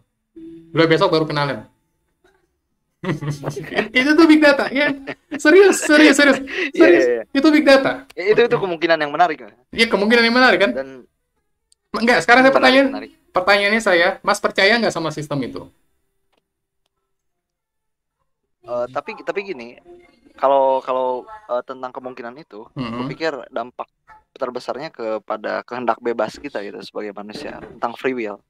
Kehendak bebas apa? Apakah akan ya kehendak bebas untuk memilih, untuk memutuskan kalau apakah kita akan mengikuti kalkulasi analisa dari data itu atau enggak. Dan mungkin akan jadi semacam krisis kebebasan mungkin dari AI ini. Saya tanya, lebih tahu mana Mas sama Big Data? Pertanyaan itu. Big Data tuh tahu data Mas semenjak lahir, catatan mereka punya catatan Mas belanja apa, Mas pergi kemana, Mas dapat nilai ulangan berapa, terus Mas kesukaannya apa, dan cewek ini juga punya data-data ini. Jadi dengan kata lain, Big Data itu lebih mengetahui diri kita dibanding kita tahu sama diri kita sendiri. Itu untuk misalnya urusan jodoh. Bagaimana dengan urusan kesehatan? Kita kan punya data nih, punya data kesehatan kan. Misalnya nanti ketika saya diperiksa, ketika zaman sudah dataisme berlaku, saya diperiksa sama dokter, golongan darah sekian, terus kemudian tekanan darah, gula darah sekian diperiksa, terus dokter bilang, Mas Rian saat ini sehat, tapi ini 5 tahun lagi Mas Rian kena diabetes. Pusing nggak saya? Kok tahu dari mana dok? menurut data begini. Dan ini sudah terbukti orang yang seperti Mas Rian 5 tahun lagi kena diabetes dengan kondisi begini gitu kan. Jadi sebaiknya, nah menurut Big Data juga, Mas Rian harus makan ini, harus melakukan terapi ini. Saya harus percaya nggak sama Big Data? Mereka itu data kesehatan loh, dan mereka sudah terbukti valid loh. Percaya nggak saya? Ya saya harus percaya dong. Karena Big Data tahu apa yang terbaik buat saya. Karena itu ada data kesehatan. Iya kan? Nah oke, sekarang Mas mau bilang, oke saya punya kehendak bebas. Pertanyaannya, nah ini dia dalam filosofi dataisme ini. Seberapa besar kehendak bebas kita bisa menentukan diri kita? Diri kita aja, Big Data aja lebih mengetahui kita ketimbang diri kita sendiri. Gitu. Itu yang jadi masalah. Ya kan? Tapi gimana kalau kita adalah seseorang yang tinggal di hutan, kayak Tarzan gitu, atau orang Baduy gitu, yang nggak tersentuh teknologi, Pak. Nah, berarti Mas jadi kelas yang keempat. Orang yang tidak bisa mengakses AI dan Big Data. Ya, konsekuensinya macam-macam. Sekarang bayangin aja gini, sekarang di zaman sekarang saya komparasikan zaman sekarang. Mas punya peduli lindungi nggak? Nggak, saya tanya dulu. Misalnya Mas nggak punya peduli lindungi, Mas sama sekali nggak pernah divaksin, apa yang terjadi di zaman corona? Mas bisa nggak masuk ke mall? Ya, mobilitas terganggu. Tapi Mas di hutan nggak oke kan? Nggak apa-apa kan? Asal jangan ke kota kan? Itu aja. Itu peduli lindungi itu contoh dataisme loh. Semuanya terkoneksi loh di sini. Sekarang saya tanya, apa yang terjadi kalau Mas nggak punya peduli lindungi, Mas tidak pernah divaksin, dan Mas mau kemana-mana? Apa yang terjadi? Susah kan hidup kan? Nah, itu kelas yang keempat, kelas yang tidak bisa mengakses Big Data. Ya, itu yang akan Mas alami. Ya, silakan Mas Laskar Ando. Ini saya mau nanya, kira-kira bagaimana peran pemerintah terhadap para pengangguran? Yang dimana kan dari kebutuhan ini seperti halnya pembuatan sastra dan yang lain-lain, nah itu sudah bisa di profesi-profesi tertentu itu sudah bisa diambil alih oleh ChatGPT. Itu pertama. Kedua, bagaimana peran pemerintah mengedukasi anak-anak agar tidak menyontek? Nah, oke. Yang mana dulu yang pertama ya? Ya. Peran pemerintah ya. Pertama kita harus refleksikan keempat kelas tadi pasti ada. Yang tadi saya omongin ya, pembagian kelas itu ya. Nah, kedua ini baru wacana. Ada yang namanya Universal Basic Income. Pernah dengar nggak? UBI. Jadi setiap manusia nanti akan diberikan uang setiap bulannya. Universal Basic Income. Jadi uang itu hanya untuk mencukupi kebutuhan primer.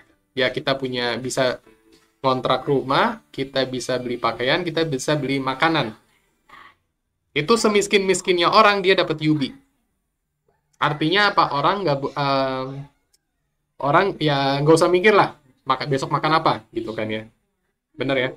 Nah, tapi kita akan mempertanyakan di sini eksistensi manusia itu di mana?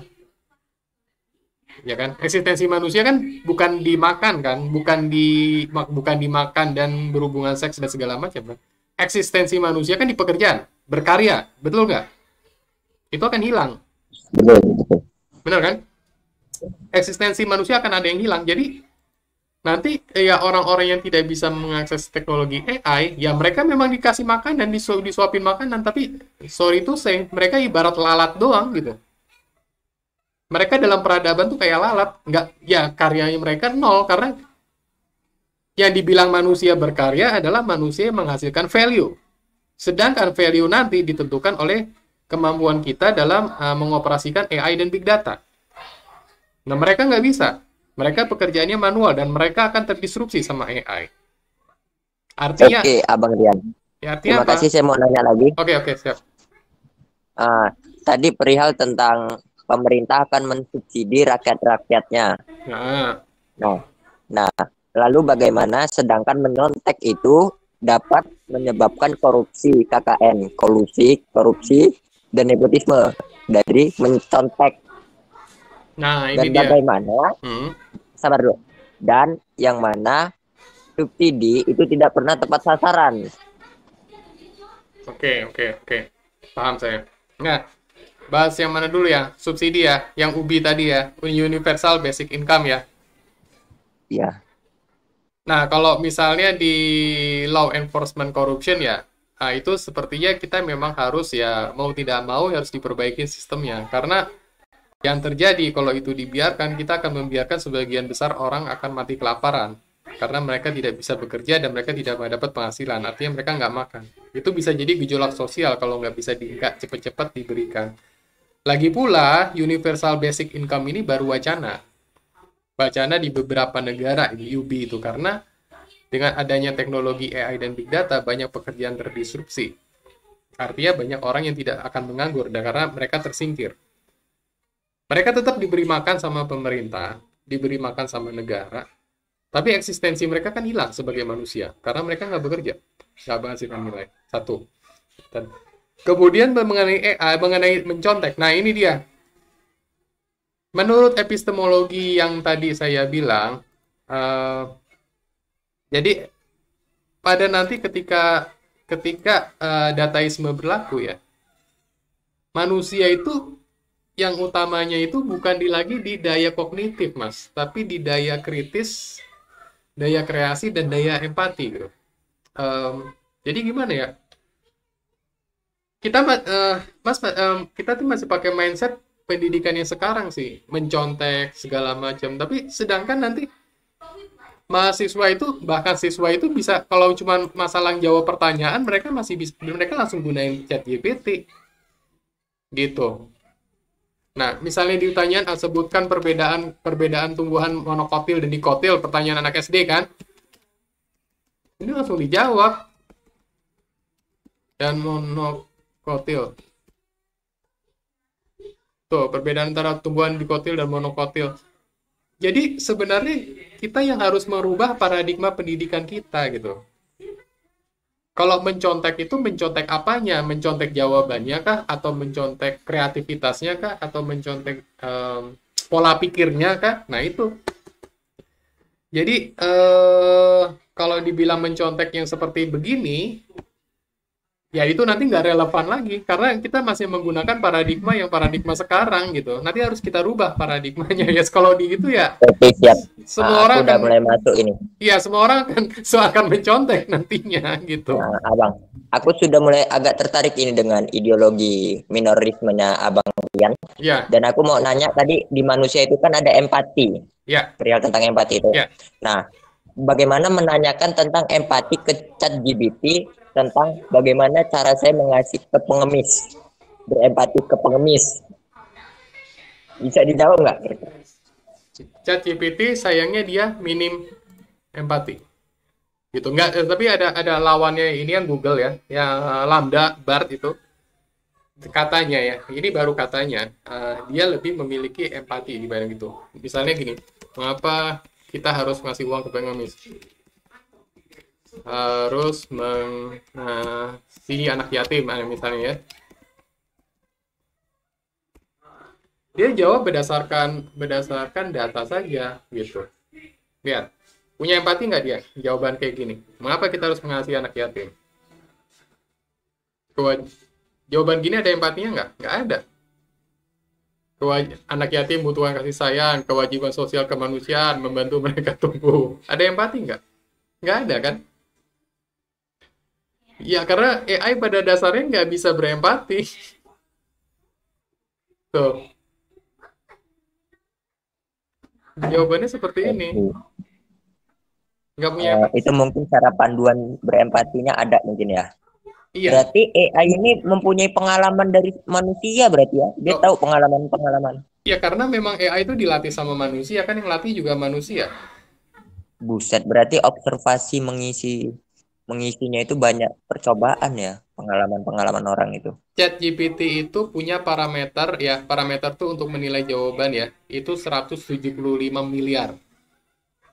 Artinya dari satu perbandingan, dari satu pertanyaan, mereka bisa berpikir 175 miliar kali untuk menghasilkan satu jawaban.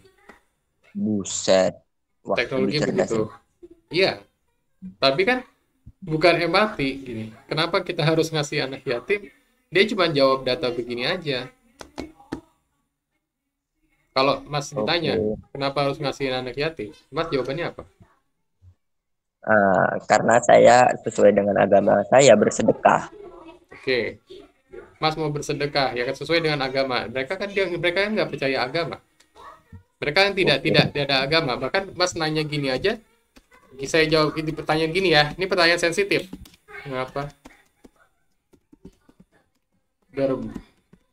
Jawabannya apa coba? Apa? Mengapa LGBT sangat berbahaya?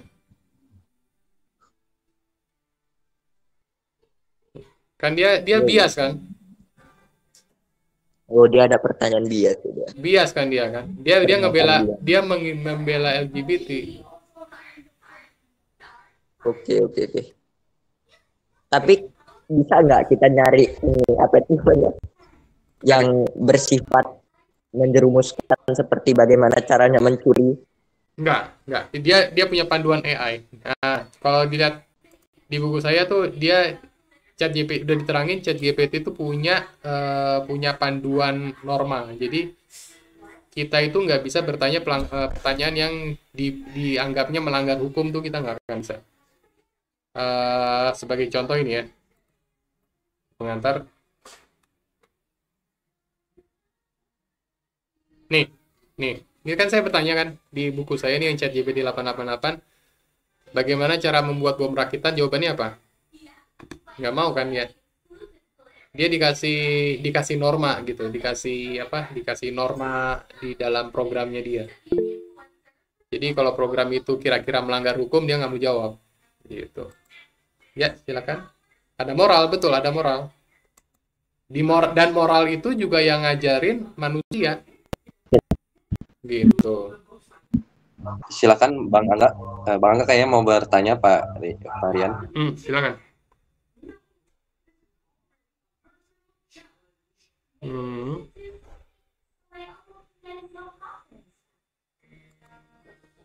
Halo, Bang Angga. Halo. Kedengeran nggak suaraku? Sastra bakal kalah nih, capek buat puisi itu lagu. Nah, ini dia. Pertama Jadi tadi yang terkait dengan apa ya, eksistensi manusia gitu kan. Seperti yang tadi Bapak bilang, kalau kerja itu sebagai sarana eksistensi manusia gitu. Iya. Mungkin kalau dalam hemat saya mungkin kerja itu sebenarnya bukan apa ya, agak keliru kalau kita melihat kerja sebagai eksistensi manusia, karena pada dasarnya kerja itu sebagai suatu objektifikasi manusia. Tapi dengan bahasa yang berasal pun yang setengah keputus-putus ya. Maaf. Ini cenderung itu apa ya, kalau eksistensi cenderung antara hubungan sosial gitu kan, antara yang satu lainnya ya. Nah, nanti yang muncul di dalam bentuk yang akal dimiliki. Bentuk apa? Maaf, putus-putus. Mohon maaf Bang Angga, suaranya kurang jelas. Mungkin Pak Rian tidak bisa mendengarkan dengan baik. Karena suara dari Bang Angga. Aman nggak? Belum aman.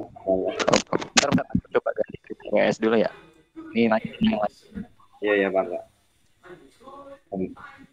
Ya, silakan Pak Rian dilanjut. Ya, oke. Saya pengen jawab ya, cuman tadi coba saya baca sini ya. Sisi gelap Marx seperti diudahkan, enggak.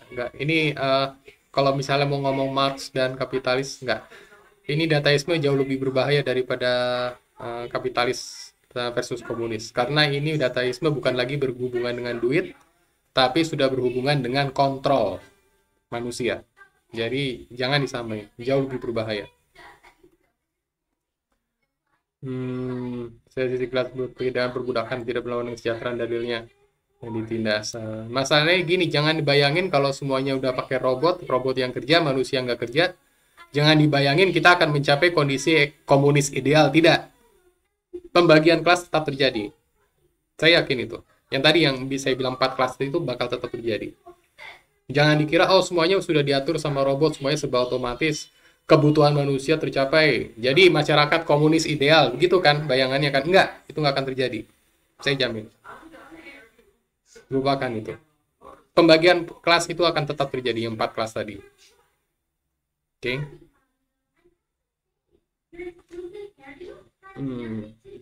Mungkin sambil menunggu Bang Angga.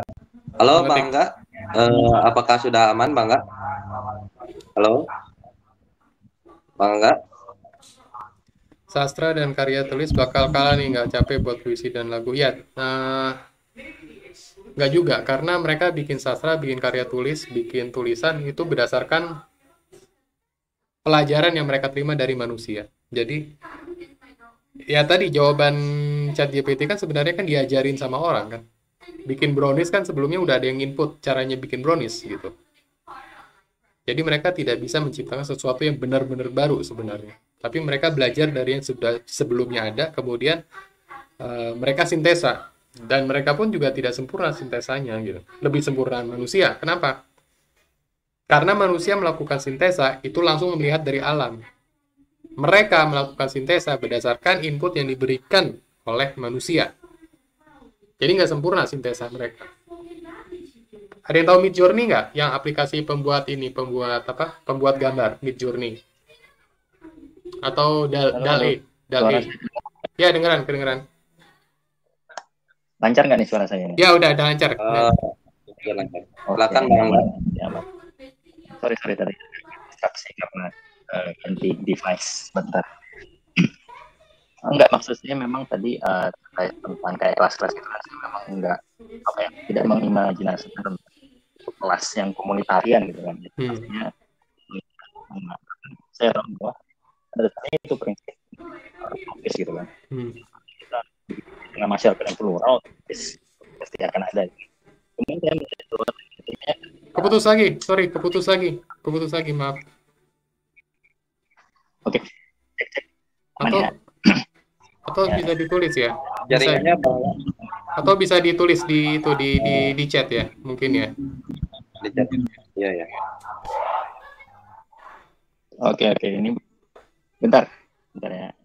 Oke, mungkin ada pertanyaan lain sambil Mas Angga nulis biar saya lihat dulu.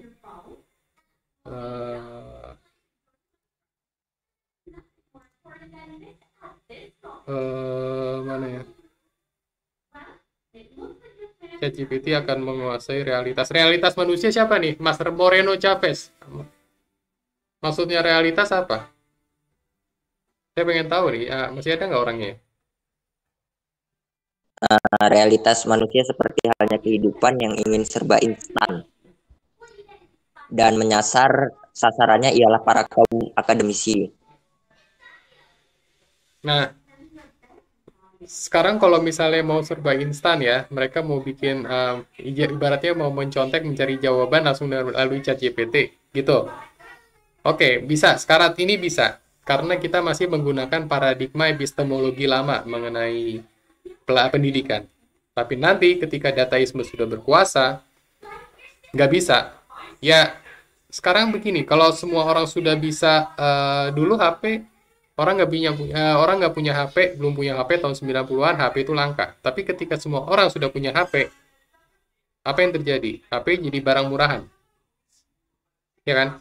Semua orang bisa lakukan itu. Semua orang bisa beli. Dan sekarang nanti kalau misalnya ChatGPT digunain untuk menjawab, sekarang masih sedikit orang yang menggunakan ChatGPT. Tapi nanti banyak orang yang sudah bisa. Apa artinya nilai pendidikan kita? Apa artinya kita bisa menjawab segala sesuatu berdasarkan ChatGPT? Jadi esensi pendidikan di mana kalau seperti itu? Jadi nol besar. Harganya akan turun. Kalau pendidikan hanya mengandalkan jawaban-jawaban kognitif. Sekali lagi saya bilang, kita ubah dulu paradigmanya. Ketika nanti dataisme berkuasa, paradigma harus dirubah, bukan paradigma sekarang. Ya kalau paradigma sekarang ya semua orang pakai ChatGPT selesai. Lulus semuanya. Ya kan? Ada ujian lulus semua. Ya terus penilaian manusia dari mananya kalau semuanya langsung pakai ChatGPT terus semuanya lulus, ya udah. semuanya dapat nilai A? Ya kan nggak bisa begitu. Makanya nanti di masa depan pola paradigma pendidikan itu akan berbeda. Caranya seperti apa? Yang dinilai itu apanya gitu. Bukan berdasarkan kognitifnya, yang lain gitu. No, itu akan berubah sendiri nanti pada ketika nanti dataisme berkuasa. Begitu. Oke, ada lagi? Dari typingan Pak Rian, banyak sekali pertanyaan dari typingan dari Bung Angga. Saya tidak bertendensi pada pembentukan masyarakat komunitarian ideal karena kelas akan selalu berbentuk. Tetapi saya mencurigai bahwa dataisme adalah neokapitalis yang semakin kuat mempertahankan kelas-kelas sosial dan berkaitan dengan eksistensi kerja, bukan eksistensi karena hubungan yang terjadi antara benda dan manusia, sedangkan eksistensi lebih tepat ke ranah manusia antara manusia. Jadi otentisitas dibentuk di dalam masyarakat, bukan melalui kerja. Betul. Nah, ini gimana nih? Untuk Rianisme ini atau minorisme ini sendiri akan digerakkan oleh kelas yang mana, Pak? Itu gimana tuh, Pak Rian? Tanggapan Oke. Sebagaimana kalau mulai dari yang pertama, Rianisme ini akan digerakkan oleh kelas mana ya? Ini akan sama seperti saat ini. Ketika saat ini yang terjadi hegemoni kapitalisme, yang menjadi minoritas kreatif itu yang mana? Ya golongan menengah ke atas kan. Nah, kita yang di sekarang dulu ya, zaman sekarang minoritas kreatif kan di segala zaman ada ya, menurut Alfred Toynbee ya. Sekarang ini yang menjadi minoritas kreatif itu kan kaum menengah ke atas, cendekiawan gitu kan. Kenapa harus menengah ke atas? Karena kalau orang atas tentu tidak akan mau menjadi minoritas kreatif. Minoritas kreatif kan mereka melakukan perubahan. Orang atas pasti nggak akan mau dong. Mereka mendukung status quo, orang mereka diuntungkan dengan status sekarang kan gitu kan. Orang bawah jelas nggak bisa juga. Kenapa ya? Karena mereka dalam keadaan terjepit. Mereka mau makan aja susah kok disuruh ngelakuin perubahan kan nggak bisa gitu kan. Nah, jadi satu-satunya menggerakkan adalah kelas menengah ke atas. Pandanannya nanti ketika dataisme itu bekerja, yang menjadi minoritas kreatif adalah tentu mereka yang di level kedua. Kalau level pertama kan mereka yang menguasai teknologi itu ya, para kapitalis teknologi lah, yang kayak sekarang Microsoft, Google itu kan kelas pertama. Nah, kelas kedua itu kan ya kayak mereka yang menguasai teknologi, tapi ya mereka tidak terlalu kuat juga, tidak punya modal juga. Misalnya ya kayak misalnya saya kan programmer, ya kan. Saya seorang programmer dan saya juga meneliti AI, saya juga bisa mengcoding program AI. Jadi kan ibaratnya saya adalah orang kelas yang akrab dengan teknologi AI. Yang kedua itu tadi, mereka yang memanfaatkan teknologi AI. Nah, itulah yang sebenarnya bisa melakukan banyak perubahan untuk menolong kelas-kelas yang ada di bawahnya.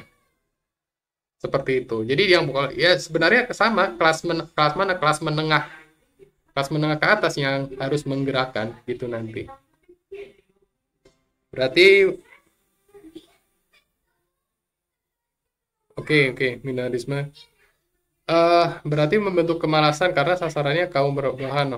Bagi proletariat tidak berlaku dalam tenaga produksi. Berarti membentuk kemalasan karena sasarannya kaum berbahan. Nah, kaum berbahan ada di golongan mana dulu? Kelas mana?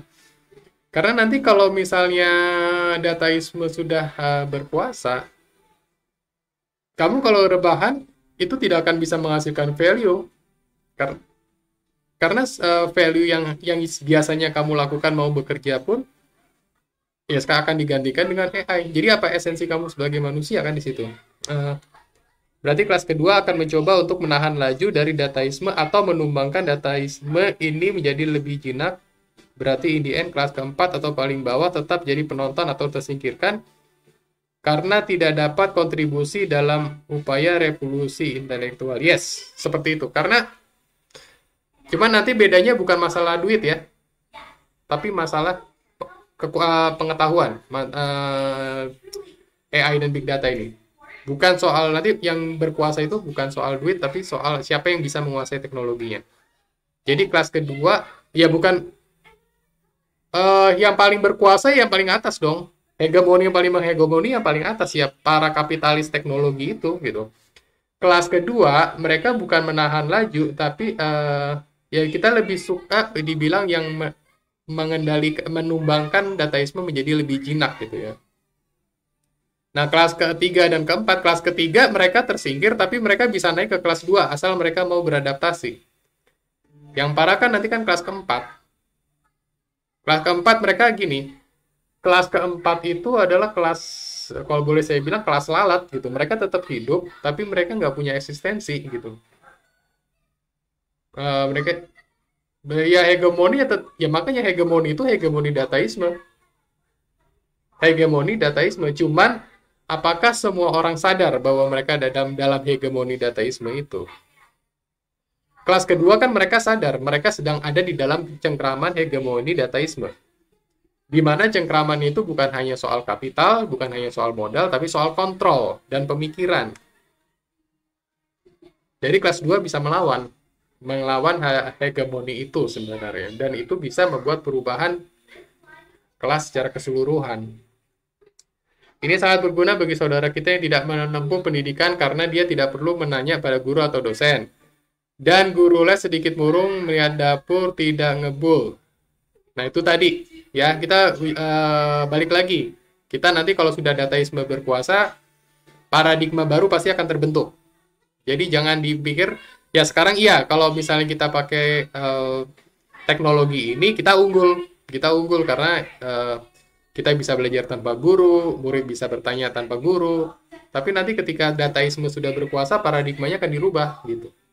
Jadi nggak ada artinya kita bisa nanya ke ChatGPT. Kenapa? Karena semua orang bisa nanya gitu. Ya sama kayak semua orang punya handphone. Handphone jadi barang murah kan? Semua orang punya handphone kan? Gitu. Makanya ini paradigmanya nanti harus diganti lah pokoknya itu. Bukan jangan gunain paradigma yang sekarang. Itu sorry ya Mas Ando tuh bertanya menggunakan paradigma yang sekarang ketika dataisme belum ada gitu. Ya emang enak punya ChatGPT. Ya ujian bisa pakai ChatGPT.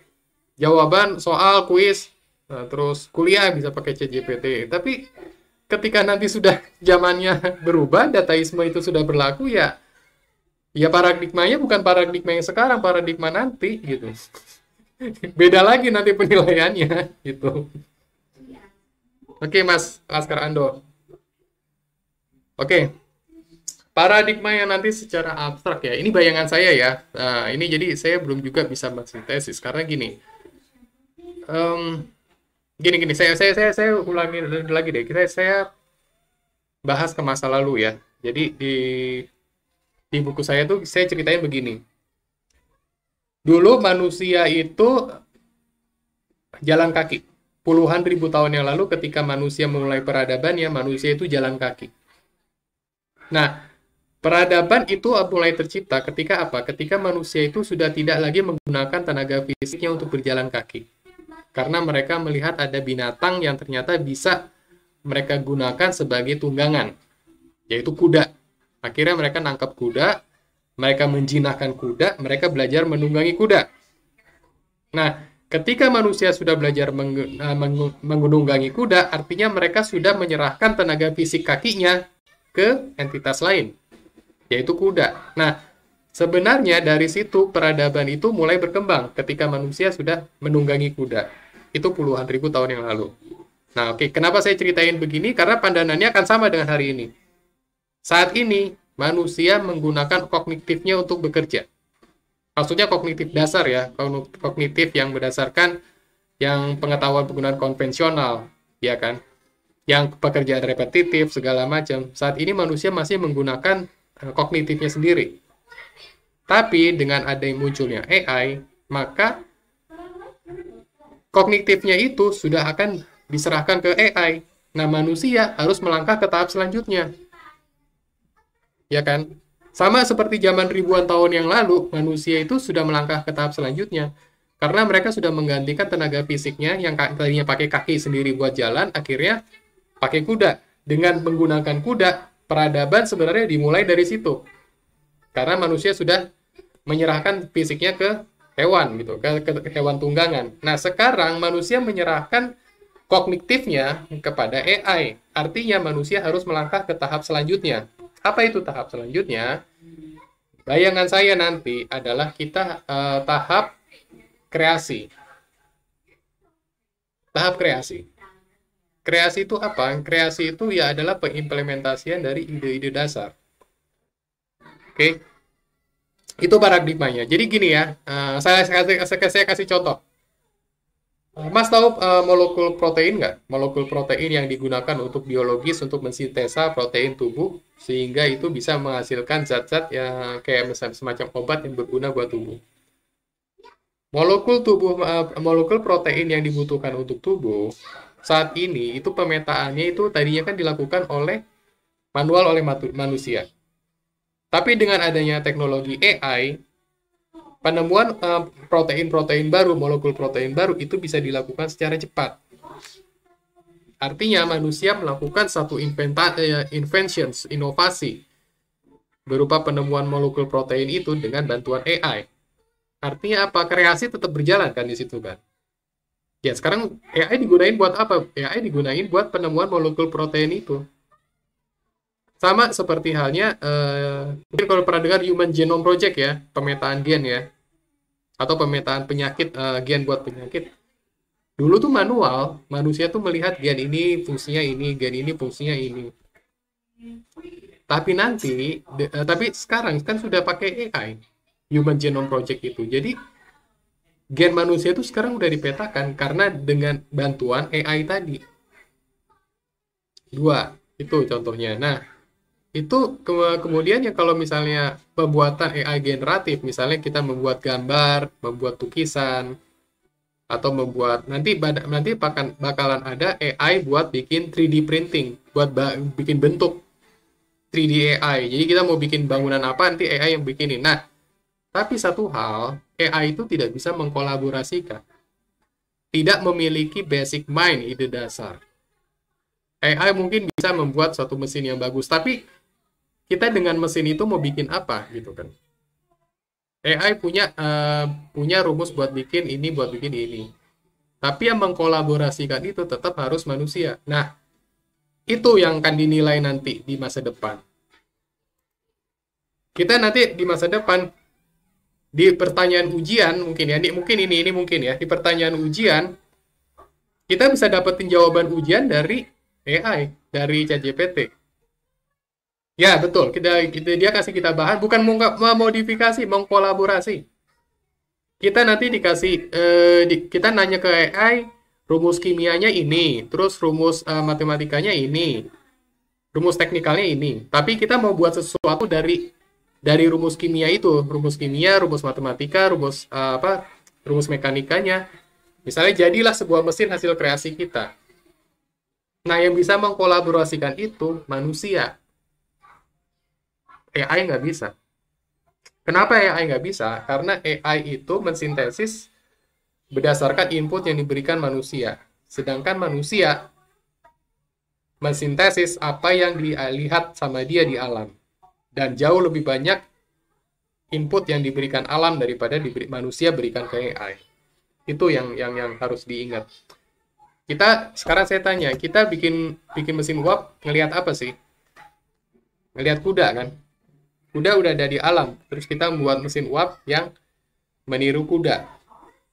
Kita bikin pesawat meniru apa sih? Meniru burung kan? Kita membuat pesawat itu karena kita bisa melihat contohnya di alam, kita melihat burung, kemudian kita terinspirasi lah bikin pesawat.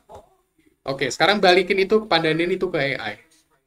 AI tahu semua hal yang kita ajarin. Tapi apa mereka bisa mensintesis yang baru? Bisa membuat semacam pesawat baru, membuat semacam mesin uap baru seperti itu, menginvention mesin uap, menginvention pesawat? No. Mereka nggak bisa kolaborasi gitu. Nah, nanti di masa depan yang dinilai adalah invention itu. Bisa nggak kita menciptakan semacam menginvention ya, yang baru gitu, pesawat semacam seperti pesawat zaman dulu, seperti mesin uap zaman dulu. Itu kan invention ya namanya, penemuan kan. Bisa nggak manusia dengan bahan-bahan AI yang ada, kita menemukan sesuatu yang seperti itu? Itu nanti yang akan dinilai. Paham ya? Seperti itu kira-kira ya. Berarti sangat bermanfaat bagi kehidupan kita karena kognitif dan isi pengetahuan. Subsidi mencerdaskan bangsa, paradigma yang akan datang. Itu yang paradigma yang akan datang seperti itu. Halo? Tadi sempat terputus. Ya, paradigma yang datang nanti akan seperti itu, Mas. Gitu.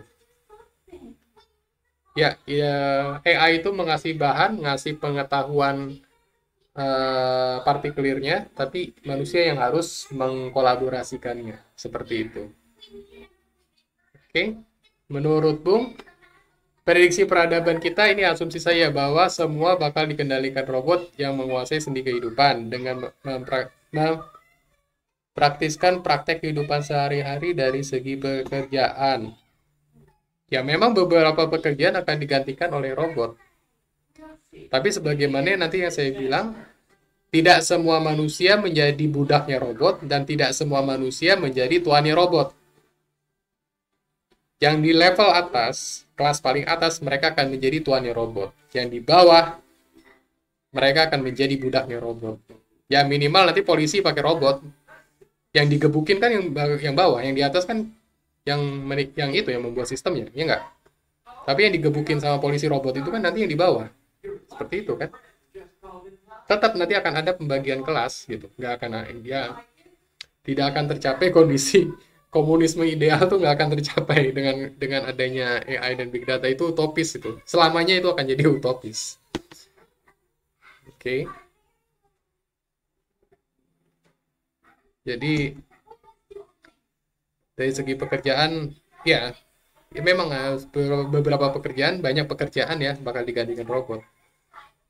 Nah, tapi tadi seperti yang saya bilang, nggak semua manusia jadi budak, nggak semua manusia jadi tuannya robot. Seperti itu.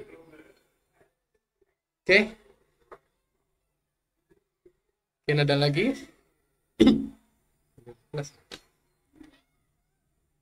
Untuk peserta yang ingin bertanya lagi atau yang belum mengerti atau masih ragu-ragu gitu ya dengan ideologi yang dibuat oleh Pak Rian ini, silakan.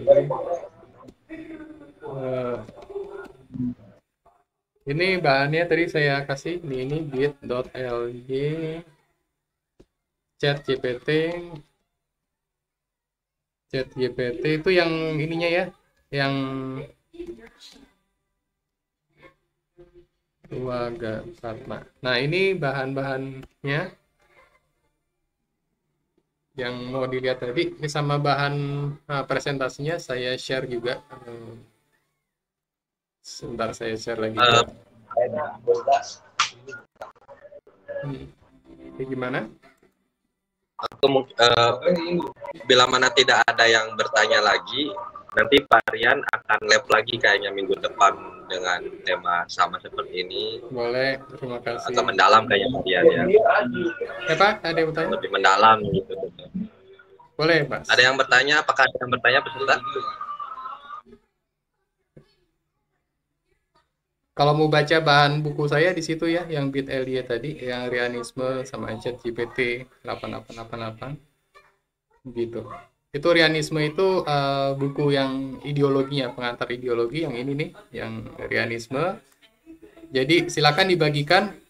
Kalau yang ChatGPT memang berbayar 88.000, tapi kalau yang ini Rianisme, karena ini saya ingin menyebarkan ideologi ini, jadi saya kasih gratis yang ini. Nah, bit.ly/Rianisme. Ya, ini langsung ke bukunya, Rianisme. Mengenal paham ideologi minorisme Rianisme. Oke, silakan kalau ada yang mau. Nanti tolong di-share di ini ya, di IG ya. Oh ya, siap.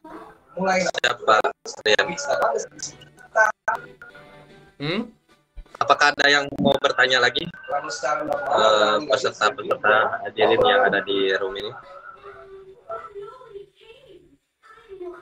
Kalau boleh tahu, Pak Rian, untuk minggu depan kan hari Sabtu diisi oleh Bang Kiki, hari Minggunya kosong.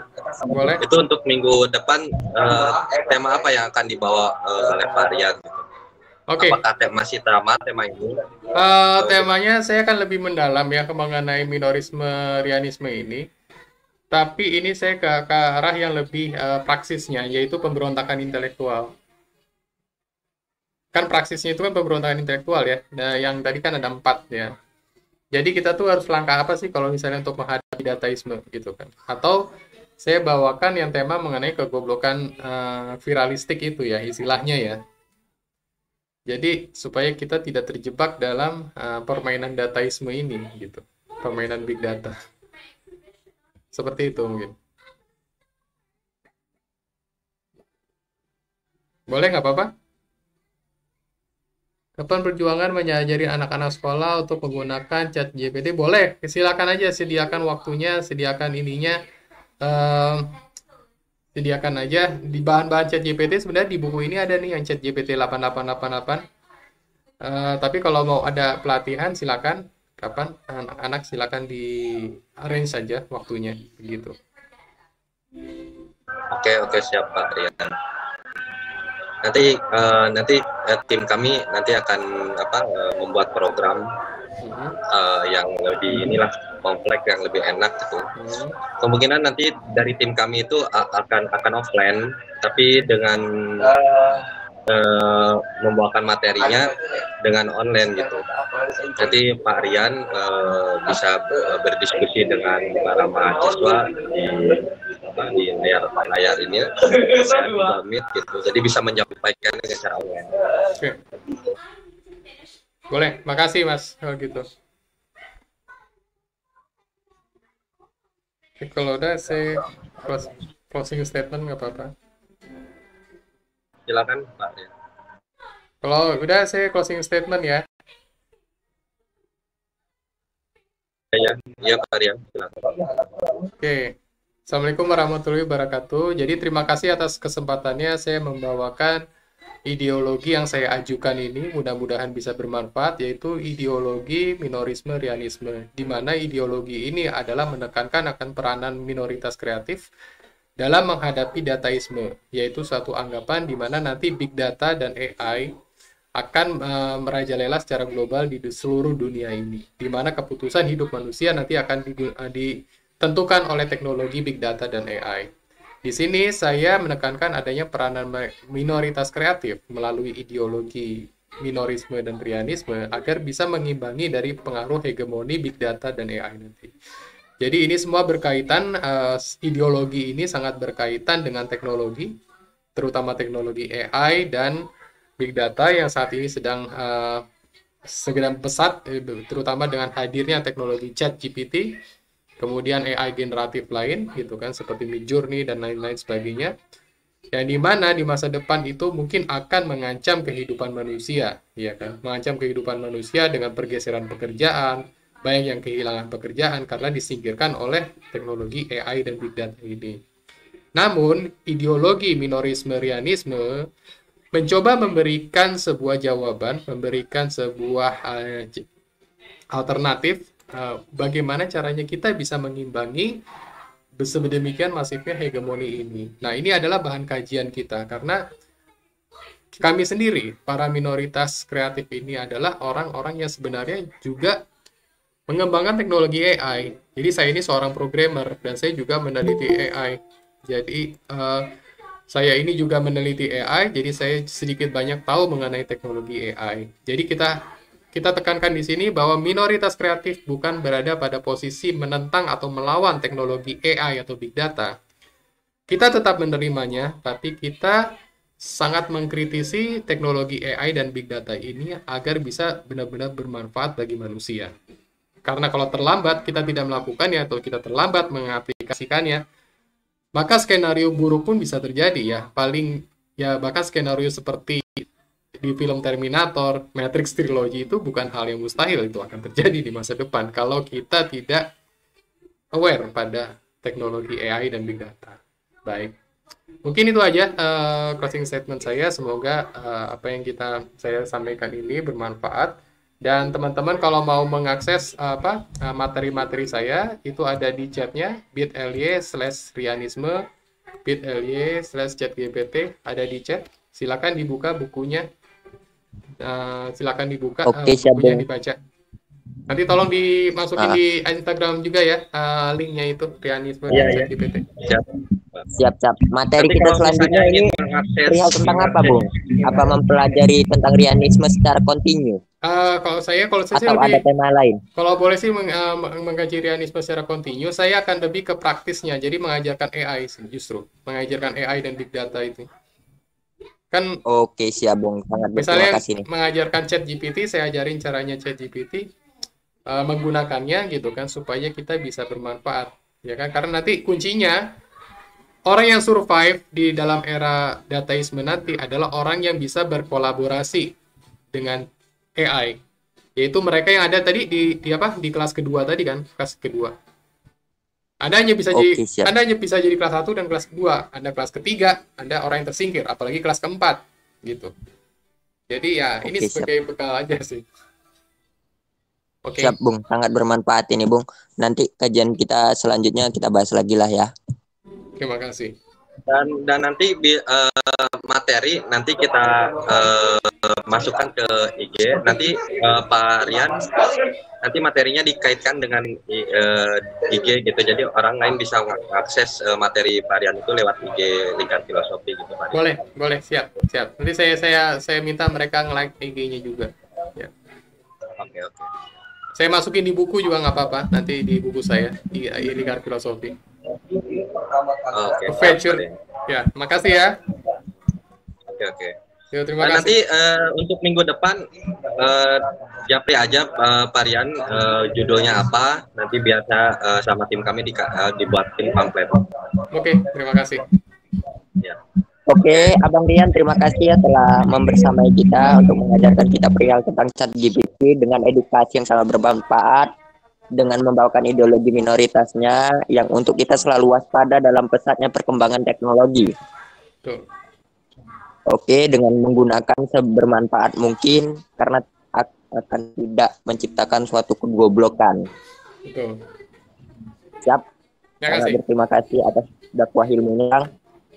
Nanti kita ketemu lagi buat para kawan-kawan, hadiri acara kita di Lingkar Filosofi. Kita berdiskusi bersama para mentor yang memperkasai, yang kompeten dalam bidangnya.